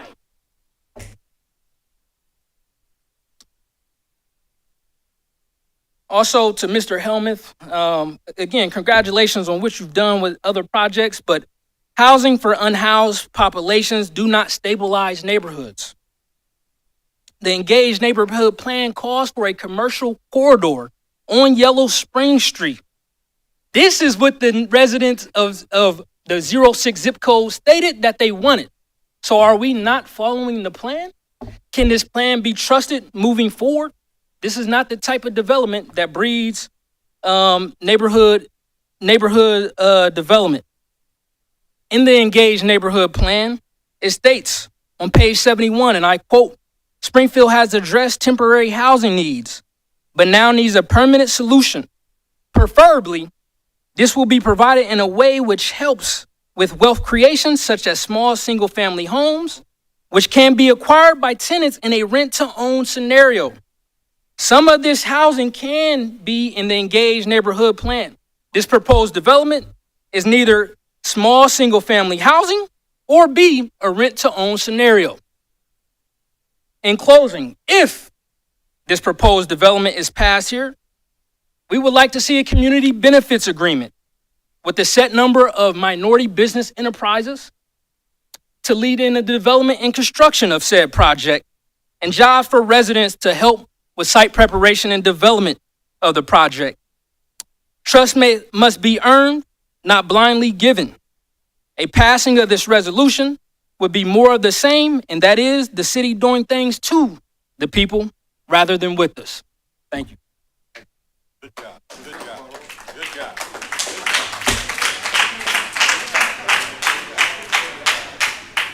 Name address for the record. Good evening. My name is Viola Moore, and I live on Dybrid. I'm not going to talk about a lot of what was already spoken about, but I am going to mention 3 things: trust, safety, and job.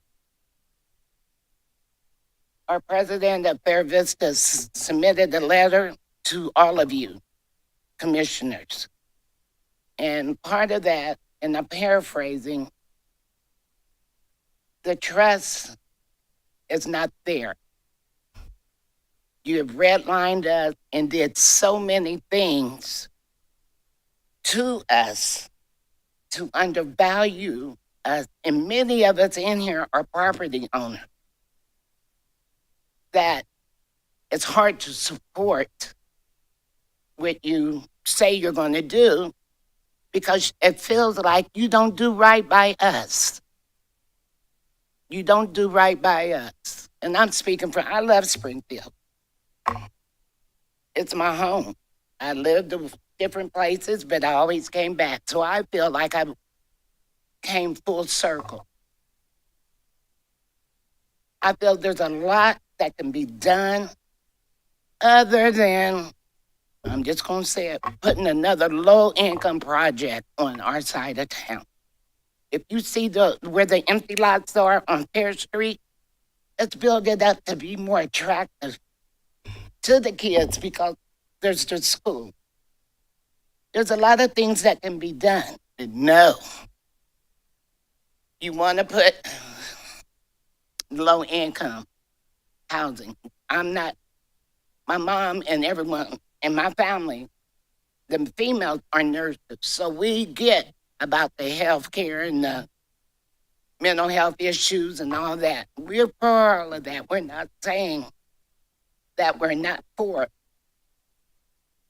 We wrap around the idea that that's a good thing, But let's just try to find another location. Safety, you talking about the safety for them. What about the safety for us? We pay income tax. We put money into the city too, don't we count? I'm just saying, my asthma is really bad because it's humid, so I apologize. The jobs can be more, could be development for jobs to help build some of this stuff, these houses and things, to put more pride back in Springfield. That's what, to me, was the all about. And again, if you don't have trust, it's gonna be hard. Y'all got the frying pans. You can do what you want to do. But push come to shove, one day you're gonna need these votes. You're gonna need us. And we're gonna think back how you treat us. I'm done. I would like to remind everyone that our 3 minutes are going over, so let's try to keep it closer to 3 minutes. Just anyone in general, just the 3-minute limit. Hi, my name is Lisa Dunn. I live at 801 Montgomery Avenue.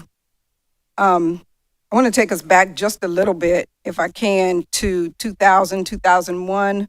There was a RUSC report done that talked about redeveloping the south side of Springfield.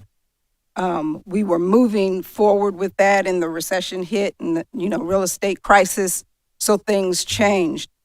But there was a clear indication of redlining that was happening across the city, and that impacted the African American community.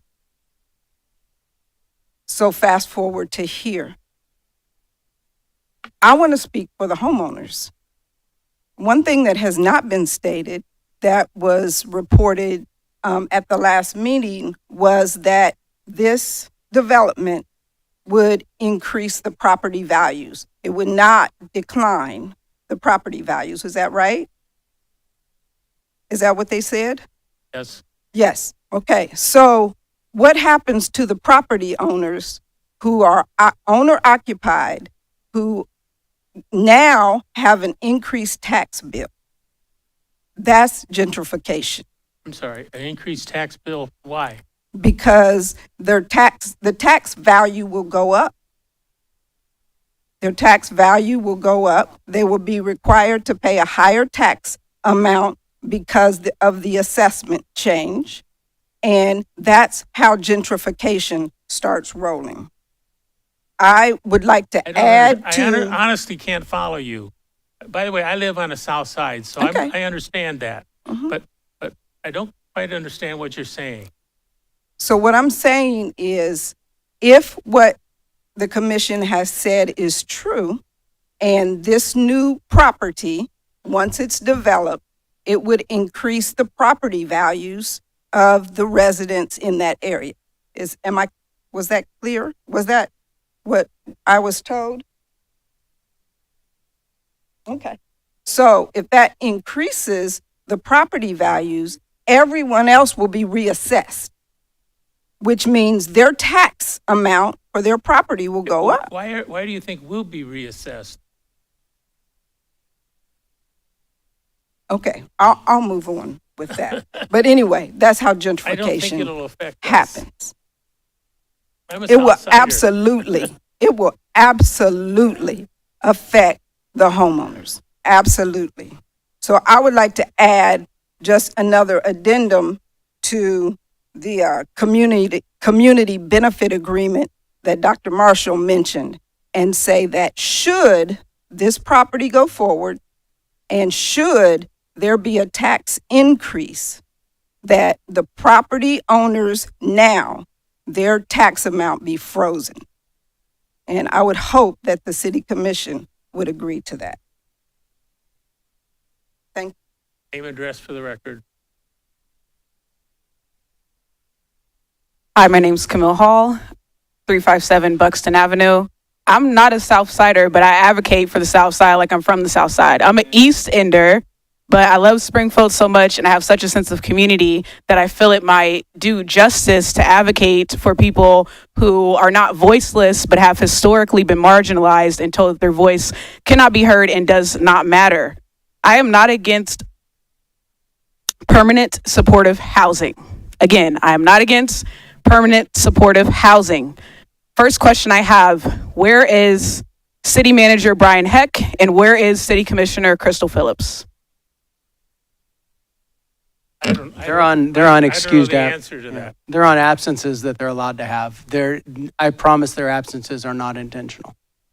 Yeah, so intentionality does not, it doesn't take the place of impact. So you may not intentionally mean to cause any harm, but your absence causes harm. And it creates a rift within the community because without clear communication, it leaves space for assumptions to be made. And we were speaking about trust earlier.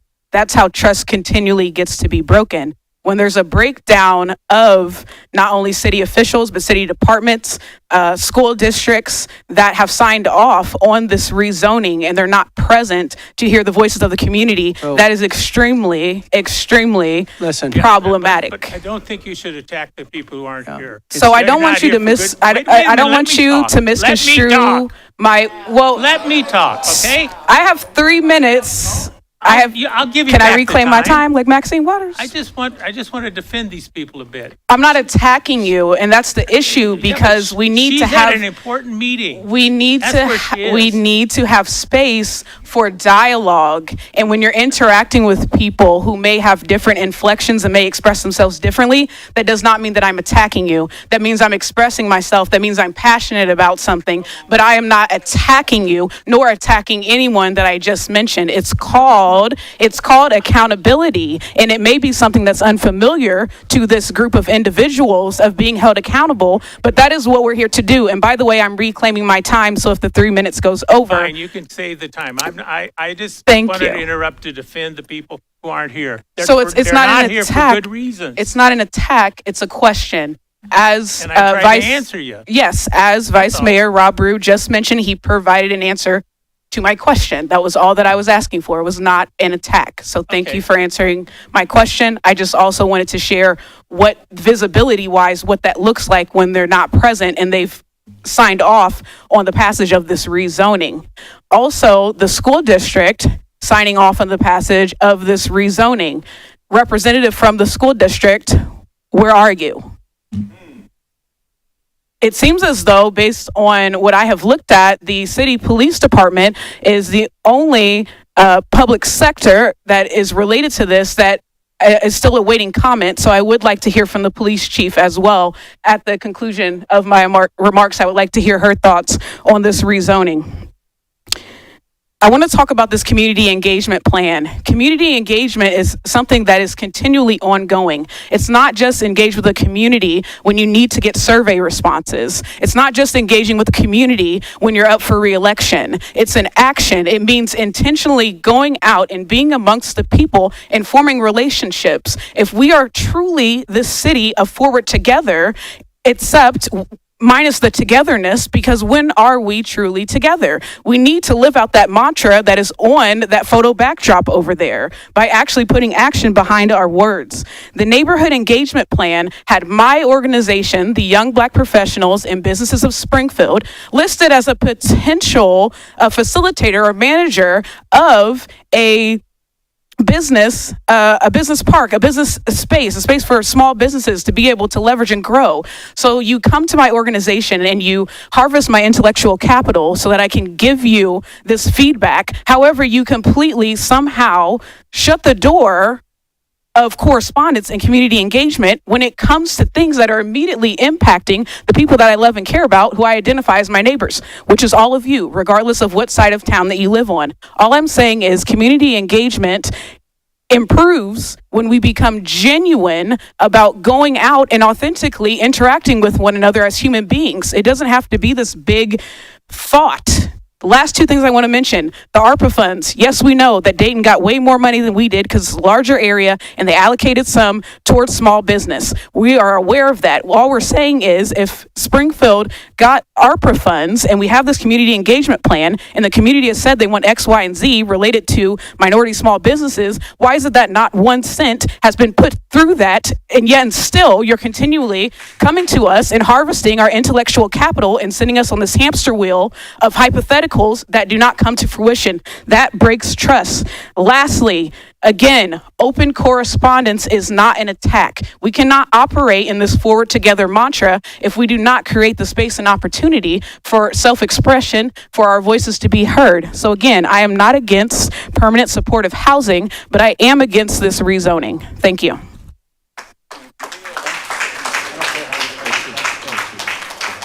I just want to say to everybody, I'm not upset with anybody. You all have a right to say what you want to say. And I have, over all the years that I've worked as the mayor up here, I've attempted to let people have their say. I don't have any trouble with that. I just don't appreciate you criticizing people who aren't here, who have good reasons for not being here. That's all. Okay, somebody over here. Yeah, I have a question. Harry Daniel, 2072 Portage Path. Did Mr. Helmuth speak on, say something about Southern and Mulberry? What is that?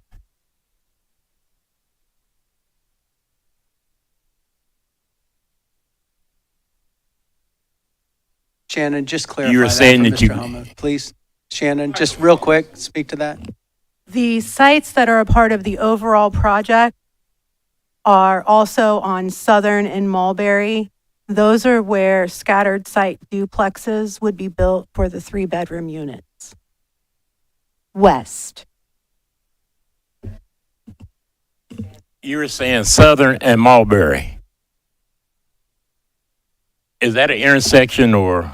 No, Because Mulberry and Southern runs the same way. there would be 5 different parcels scattered along Mulberry Street and Southern Avenue that would house duplex construction. So there's a parcel here and then down the street. Yes, sir. Those are permanent supportive as well. Those are part of the overall project. There are no duplexes proposed on Fair Street associated with this project. Anyone else? Yes. I have some questions, and I also have some comments. And whether, Mr. Helmuth, you care to answer some of these, or Shannon, you choose to, it's up to you. This is a $10 million project, is that correct? Yes, sir. The And- overall project is a $10 million investment in our $10 community. million investment.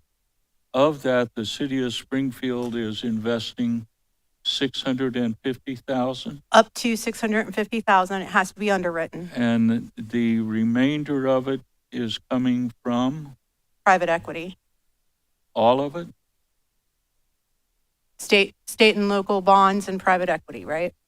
So how much from state and federal? There would be $5 million of state ARP allocation that comes from HUD through the state of Ohio. Round numbers, 4.4 million from private equity and leveraged bond funds, and then up to 650,000 if needed from local funds that would be specifically for this type of housing. So the city's total investment here is up to 650,000? Yes, sir. Okay. And if we choose not to take advantage of this, then what happens to the 9.25 million that's not been, or whatever it is, 8.25? I could ask Bob to come up to the microphone if he wants to. It's my understanding that the entire project will be reassigned to another community in the state of Ohio, and we will not have that funding available in our community. Shannon, the $650,000 that the city is going to put up, it's being put up out of home dollars or Yes, sir. housing funds? That would be home program funds. Home program, Yes, sir. which we get from the federal government, correct? Yes, sir. Thank you. How many programs like this are going on? that are available in the state? There have been 4 projects identified by the state of Ohio that are permanent supportive housing projects to be funded with their state ARP dollars. And so if the project doesn't go forward, they'll reassign the balance of that money. These are specific permanent supportive projects just like this. That's one of the most difficult parts of this issue that the developer can elaborate more. But the complexity of leveraging the state dollars, the ARPA dollars, creates this issue of this is the site that's available. This is the site that meets the criteria. This is the site that the state wants to see. And without the site, then the project does go away. In regard, and I would like the developer to answer these questions, it would seem to me that virtually no one opposed housing for persons who find themselves in trouble economically. I didn't hear a speaker say tonight, I'm opposed to providing housing for people in poverty. Is there anyone who said that? If so, I need to correct myself. No, I don't think I heard it from anyone. My question is this the only site in the entire city of Springfield where this can be built? At this point, with this funding, yes. And the reason I'm going to say that is because this is not like anything that the State Housing Finance Agency has ever done before, because this deals with the ARP money. That's the federal COVID money. That's the federal COVID money. And so what they did is they took, and we originally applied for tax credits and got turned down, along with 3 other permanent supportive projects across the state. And this goes back 2 years now. And so when the ARP money became available, the state of Ohio said, we would like to go fund the 4 applications that got turned down. So they went and they proposed this idea to HUD, who ultimately controlled how the ARP money was to be spent. It took a year, which was just excruciating slow, for HUD to go ahead and approve the fact that the state could spend the money, their funds, on the 4 identified developments. And these were very specific applications, right down to the number of units and things like that.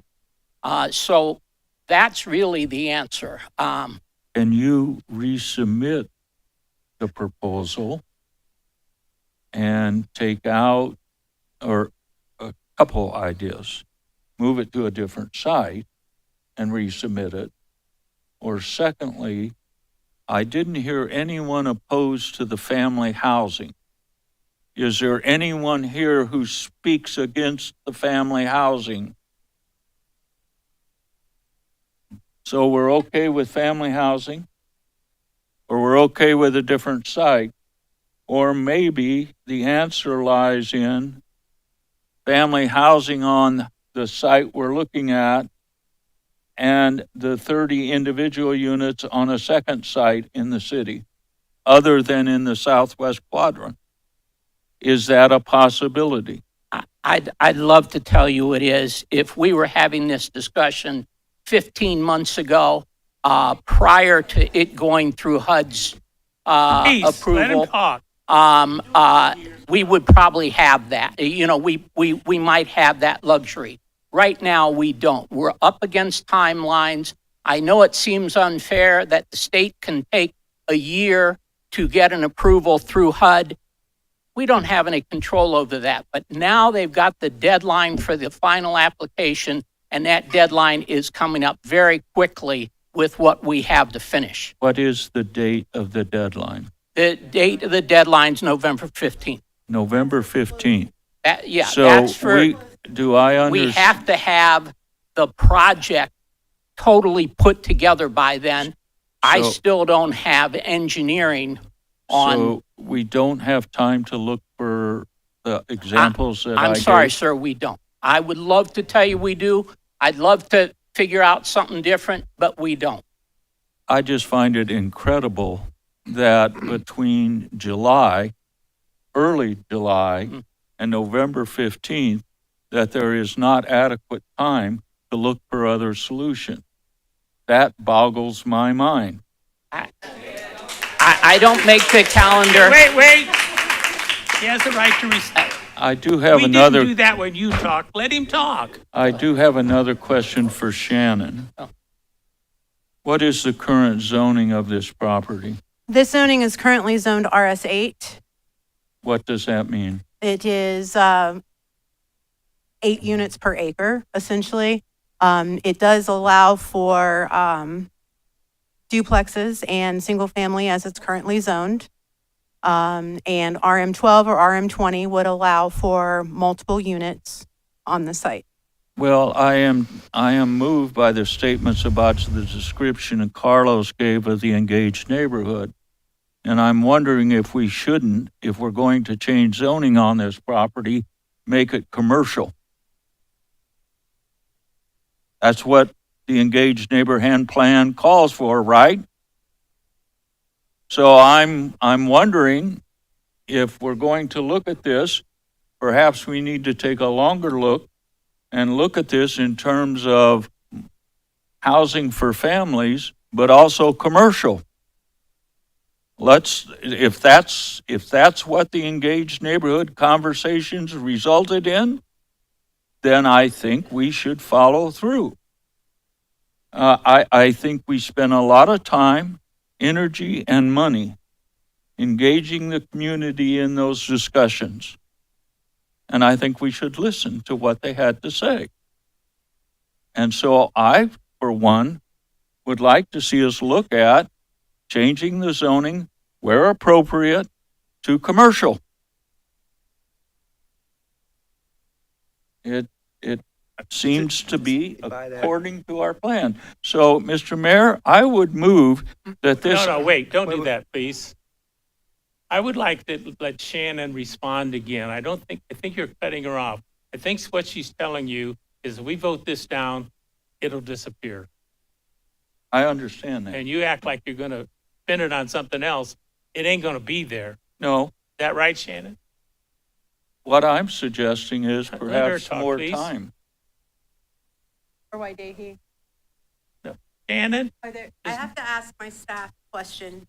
Okay.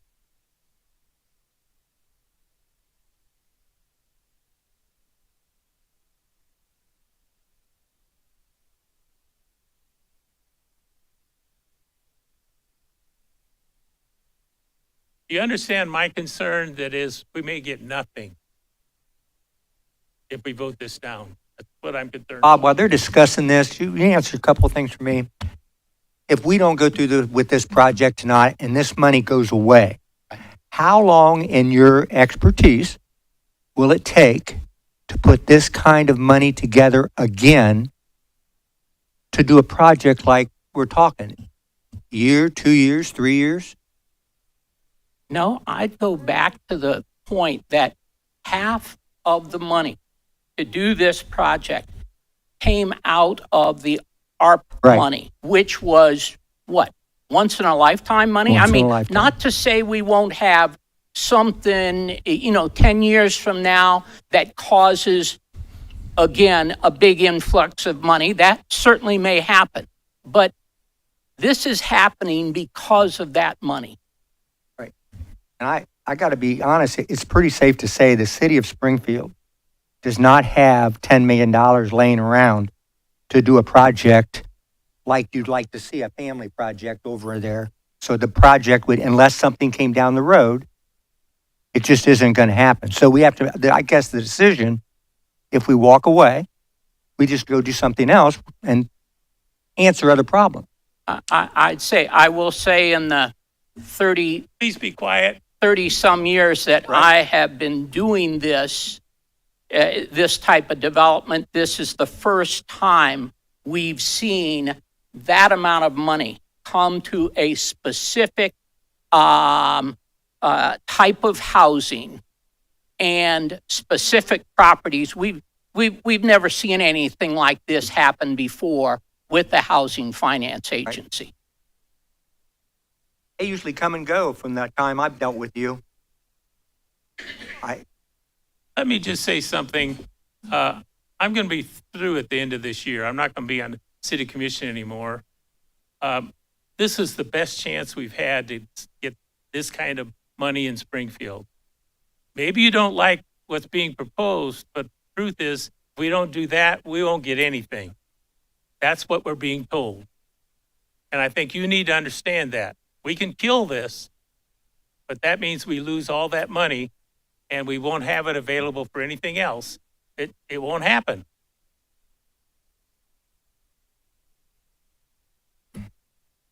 Go to the here. Ken is ready. Could I? Please, just a minute. Okay.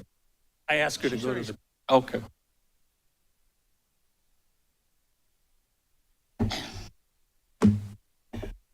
Once again, we're not opposing anything that you said. It's great that it's once in a lifetime. Let's just put it or consider somewhere else. That's all we're saying. You don't have the time. Is that what you're saying? Yes. It's this or and nothing. this is a told you so moment. Why wouldn't we include it a long time ago? It's a bridge. I understand. Let me tell you It's a what I done deal. understand happened. Okay? President Biden put a whole bunch of money out to cities And I all over appreciate America to Yes. do this kind of stuff. Right? Yes. That's not going to happen again. I Not think- anytime soon. And Okay, so I think it's this or nothing for at least 5 wow. to 10 years. See, there it goes. That's what I'm saying about the trust and everything. You do what you want to do. Ken could tell you when the last time we had a tax credit project approved. When was that, Shannon? Value in that. Well, Please let Shannon talk. Community Gardens is a tax credit of senior housing. And also there is a tax credit that is in partnership with the Springfield City Schools right now before OFA that also includes a permanent supportive housing component. That subject's not before you because it doesn't require a rezoning. But that is before OFA right now as well. So the last one that was funded was Community Garden to build tax credits on Schaefer Middle School, the former Schaefer Middle School adjacent to Schaefer Middle School. How long ago was that? 4 years ago. 4 years. Okay. That's what you said.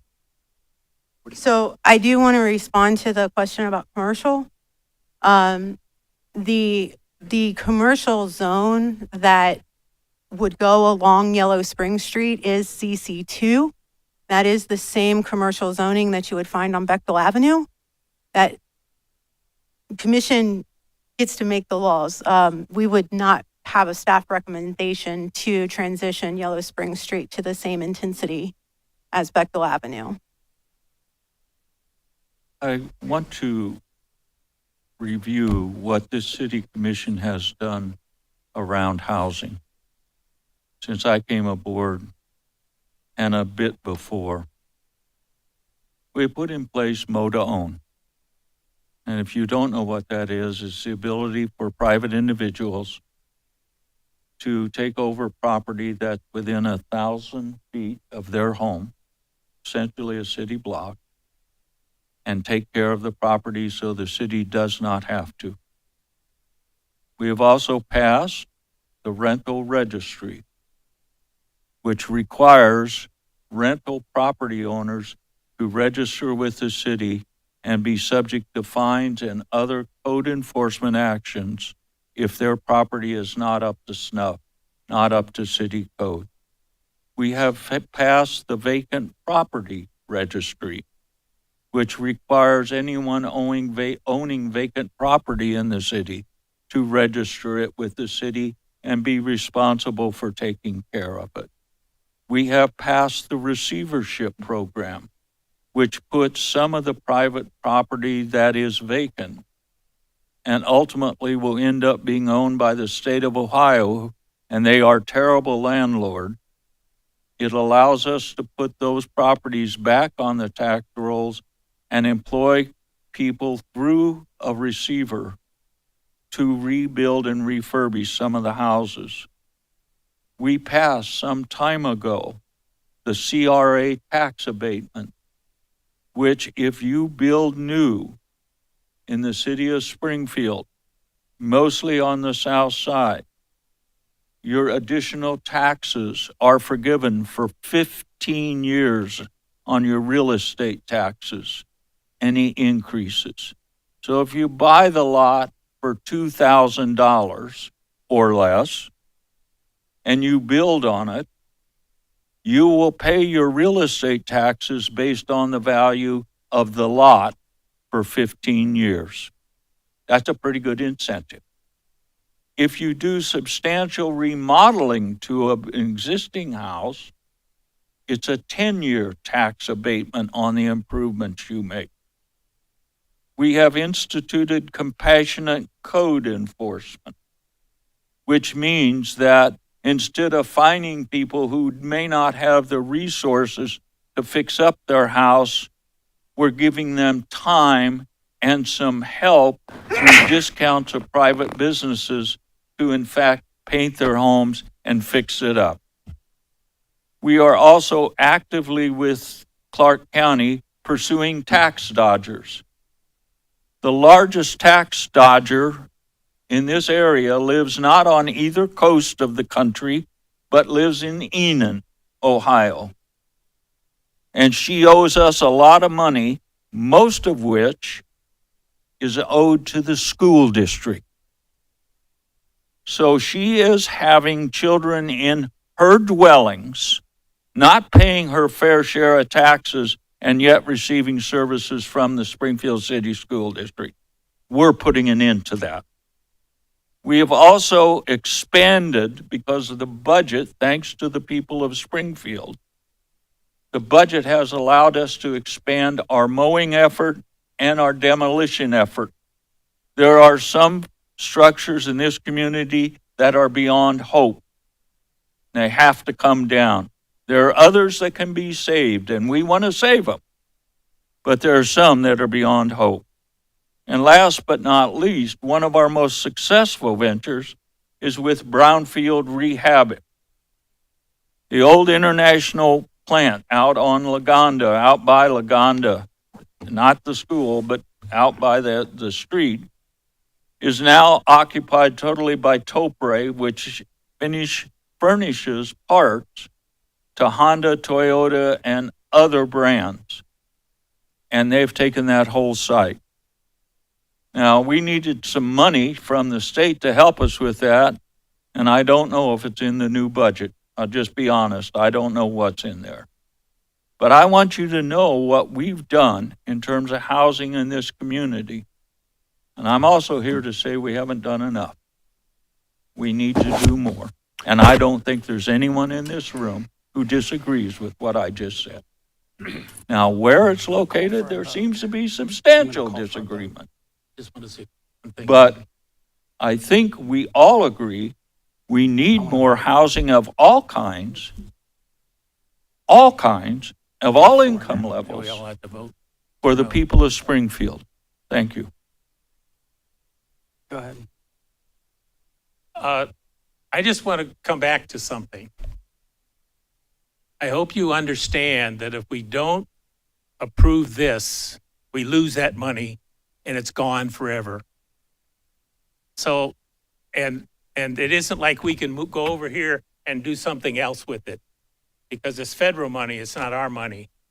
So that's why it's a difficult decision for those of us on the city commission to say we won't do it, we won't do this project, because the truth is that money goes away.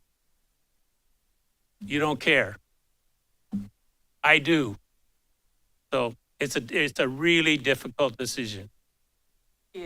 I appreciate it. I think there's been enough information shared, enough passion. I'd like to call for a vote.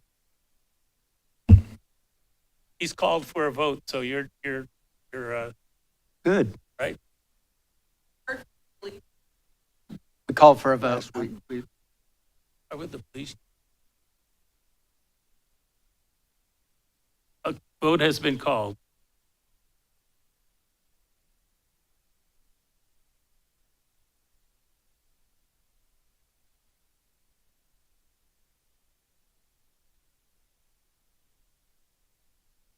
Dr. I'm sorry, I'm just There's- trying to There was not a find. motion made to make that commercial. Do we have to, I have a question. I've called for a vote. We need to for take a vote. Our attorney. To put it on the table to I discuss. think the Wasn't there a motion? question, if you're going to call the question, does that require a vote to call for a vote?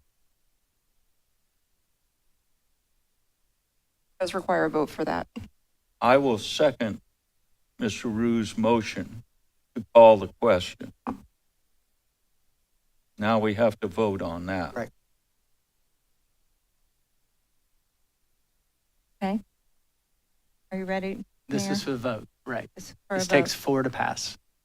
Mr. O'Neill, Yes. Dr. Estrop, Yes, Mr. Rue, No, I thought you wanted to Mr. call the a question. call to vote. That's what we're voting on. voting on the call to vote. Okay, yes. You guys confuse me sometimes. It's late. Yes. Mr. Copeland, Yes. okay. We got to vote. Now let's vote. And the motion was made by Dr. Estrop previously Yeah, and seconded by Mr. Rue. yep. Oh, I think you made the motion and I seconded. Okay. I'll find it on the tape, Doesn't if make much nothing else. difference. Can we vote on this ordinance, please? So now Yes. we're voting. Okay, Yes, Now thank we're you. voting on the ordinance itself. I'm Yes, going to sir. repeat. Mr. Rue, No. Mr. O'Neill, Yes. Dr. Estrop, No. Mr. Copeland, Yes. It fails. motion fails. Move on. What's next on our agenda? Next emergency ordinance out of 15. So, thank you for your passion. Thank you for coming and sharing. You've been heard. Amending ordinance number 9190, passed March 12, 1991, and commonly known as the codified ordinances of the city of Springfield, Ohio, by repealing and replacing the commercial highway sign regulations table located in chapter 1155 entitled Sign Requirements and declaring an emergency therein. So moved. Second. Been moved and seconded. Questions or comments from the commission? From the audience? Clerk will call the roll.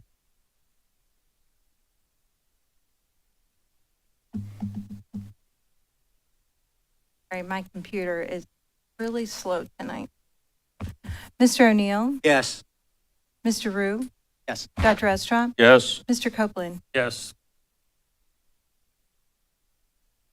Confirming purchases and the obtaining of services for the city and providing for payments therefore, and declaring an emergency therein. Move to adopt. Second. Been moved and seconded.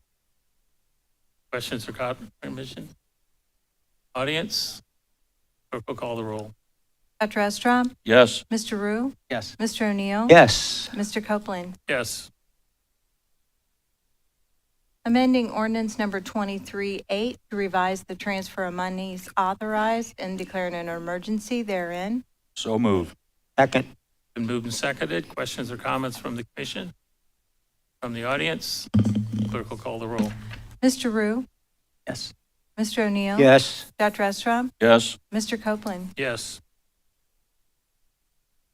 Confirming and approving an expenditure in an amount not to exceed $1,168,341 for soft costs relating to the construction of the new fire station located at 2040 South Limestone Street and declaring an emergency therein. So moved. Second. Been moved and seconded. Questions or comments from the commission? From the audience? I Wait, have a wait. question. Okay, go ahead. I'd like to know what the soft costs are. What falls under this banner of soft costs? Okay, I'm going to ask Mr. Vi, who's behind you there, who's leading this project on our behalf. You can answer that question. Sir, good evening, Commissioners. Thank you for your question. Soft cost budget on construction in progress for the new fire station at 2040 South Limestone Street. includes owner contingency fees, architecture fees, geotechnical engineering, technology fees for wiring and equipment, office fixtures, furniture and equipment for the building, permits and testing, kitchen equipment, fitness equipment, and moving fees for the total cost of $1,168,341. And that soft cost budget is included in the overall budget, which was previously approved by commission. Well, thank you very much. So essentially what we're talking about is all of the fees on the front end of this, the architect fees, the engineering fees, technology, all of that stuff that is necessary for us to build our new fire station. That's correct. The larger fees are for those things, for architecture and contingency, and again, for the fix. Very good. Thank you so much. Anyone else? Clerk will call the roll. Mr. O'Neill? Yes. Dr. Estra? Yes. Mr. Rue? Yes. Mr. Copeland? Yes. Authorizing the city manager to enter into a contract with Garber Electrical Contractors Incorporated for the installation of a structured cabling system and closed-circuit camera system at the new fire station located at 2040 South Limestone Street for an amount not to exceed $92,245 and declaring an emergency therein. So moved. Second. Been moved and seconded. Questions or comments from the commission? From the audience? Clerk will call the roll. Mr. Rue? Yes. Mr. O'Neill? Yes. Dr. Estra? Yes. Mr. Copeland? Yes. Authorizing the city manager to enter into an amendment number 4 to the temporary indefeasible right of use metropolitan dark fiber agreement with Miami Valley Educational Computer Association Regional Council of Government to extend the term of the agreement to June 30, 2026, and increase the monthly rate, confirming and approving services provided from July 1, 2023 to the passage of this ordinance and declaring it an emergency therein. Move to adopt. Second. Been moved and seconded. Questions or comments from the commission? I have a question for Mrs. Allen. I used to serve on the board of directors of the Miami Valley Educational Computer Association Regional Council of Government, MAVECA. I no longer serve on that board. Do I still have a conflict of interest because of potential past service? How long ago was that, Dr. Estrop? It had to be, I resigned and I retired in 15. So it's been 8 years. So as long as more this, than that. as long as this matter is not related, which it doesn't sound like in any way, then there would not be a conflict. Okay, thank you very much. You're welcome. Clerk will call the roll. Dr. Estra? Yes. Mr. O'Neill? Yes. Mr. Rue? Yes. Mr. Copeland? Yes.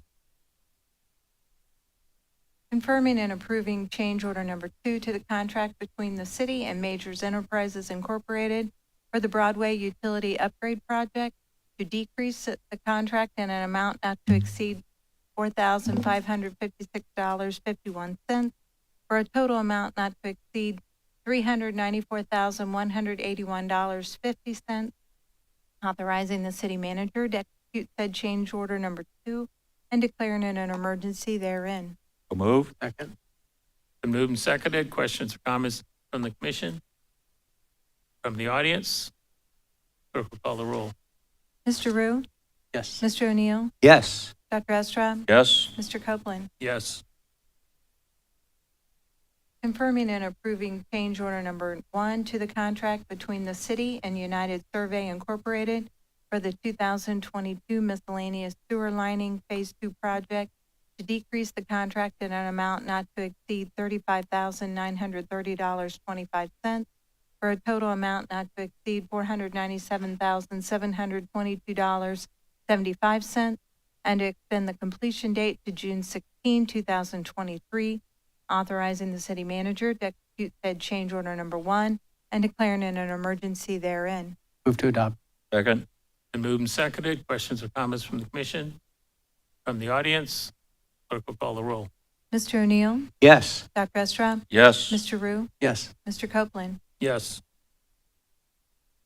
Authorizing the city manager to issue a $25 credit to the water accounts of those customers who participate in the city's 2023 lead and copper sampling efforts, confirming and approving related credits issued from June 1, 2023 to the passage of this ordinance and declaring it an emergency therein. I'll move. Second. Been moved and seconded. Questions or comments from the commission? Yes. Do have a question. I'm wondering, Chris, if you can give us, or Katie can give us an estimate of what we're talking about in terms of total dollar rebate. If my math is right, it would be $1,000 would be the max. 4,000 max? 1,000. 1,000. 1,000. We Oh, we okay. need 30 people. You're authorizing up to 40 because if we get more than 30, we don't want to turn any citizens away. Right. Okay. Thank you. Anyone else? Clerk will call the roll. Mr. O'Neill? Yes. Mr. Rue? Yes. Dr. Estrop? Yes. Mr. Copeland? Yes. Authorizing the city manager to enter into a memorandum of understanding by and between the city, Mental Health Recovery Board of Clark, Greene, and Madison Counties, and McKinley Hall Incorporated for an amount not to exceed $210,000 to obtain certified treatment program services for the Clark County Municipal Court pursuant to the Ohio Revised Section 4511.191, confirming and approving related services provided from July 1, 2023 to the passage of this ordinance and declaring it an emergency therein. I'll move. Second. Been moved and seconded. Questions or comments from the commission? From the audience? Clerk will call the roll. Dr. Estrop? Yes. Mr. O'Neill? Yes. Mr. Rue? Yes. Mr. Copeland? Yes. The next four items had been added to the agenda. Reappointing Bruce Sigmund to the Civil Service Commission and declaring it an emergency therein. So moved. Second. Been moved and seconded. Questions or comments from the commission? From the audience? Clerk will call the roll. Mr. Rue? Yes. Mr. O'Neill? Yes. Dr. Estrop? Yes. Mr. Copeland? Yes. Consenting to the reappointment of Lisa Henry, Ramona Henry, and Amy Willman to the Community Police Advisory Team and declaring it an emergency therein. Move to adopt. Second. Been moved and seconded. Name of the rep.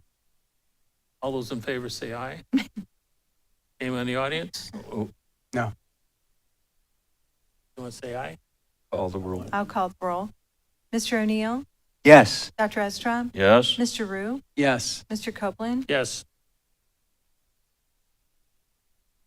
Authorizing the city manager to enter into an intergovernmental cooperative agreement by and between the city of Springfield and Greene Township for road resurfacing with the Joint Economic Development District at Springfield Beckley Municipal Airport and Air Park, Ohio, and declaring it an emergency therein. So move. Second. Been moved and seconded. Questions or comments from the commission? From the audience? Clerk will call the roll. Mr. Rue? Yes. Mr. O'Neill? Yes. Dr. Estrop? Yes. Mr. Copeland? Yes. Authorizing the city manager to enter into an agreement for the purchase of office furniture from Space and Asset Management, doing business as Elements 4 Interiors, for an amount not to exceed $173,568.77 through the U.S. General Services Administration Purchasing Cooperative by the provisions of Section 9.48 of the Ohio Revised Code, authorizing the issuance of a purchase order for the purchase of furnishings for offices, reception, break rooms, and conference rooms, and declaring it an emergency therein. I'll move. Second. Moved and seconded. Questions or comments from the commission? From the audience? Clerk will call the roll. Mr. O'Neill? Yes. Mr. Rue? Yes. Dr. Estrop? Yes. Mr. Copeland? Yes. That concludes the agenda items. Are there most other issues to come before us from commissioners? Anyone in the audience want to speak?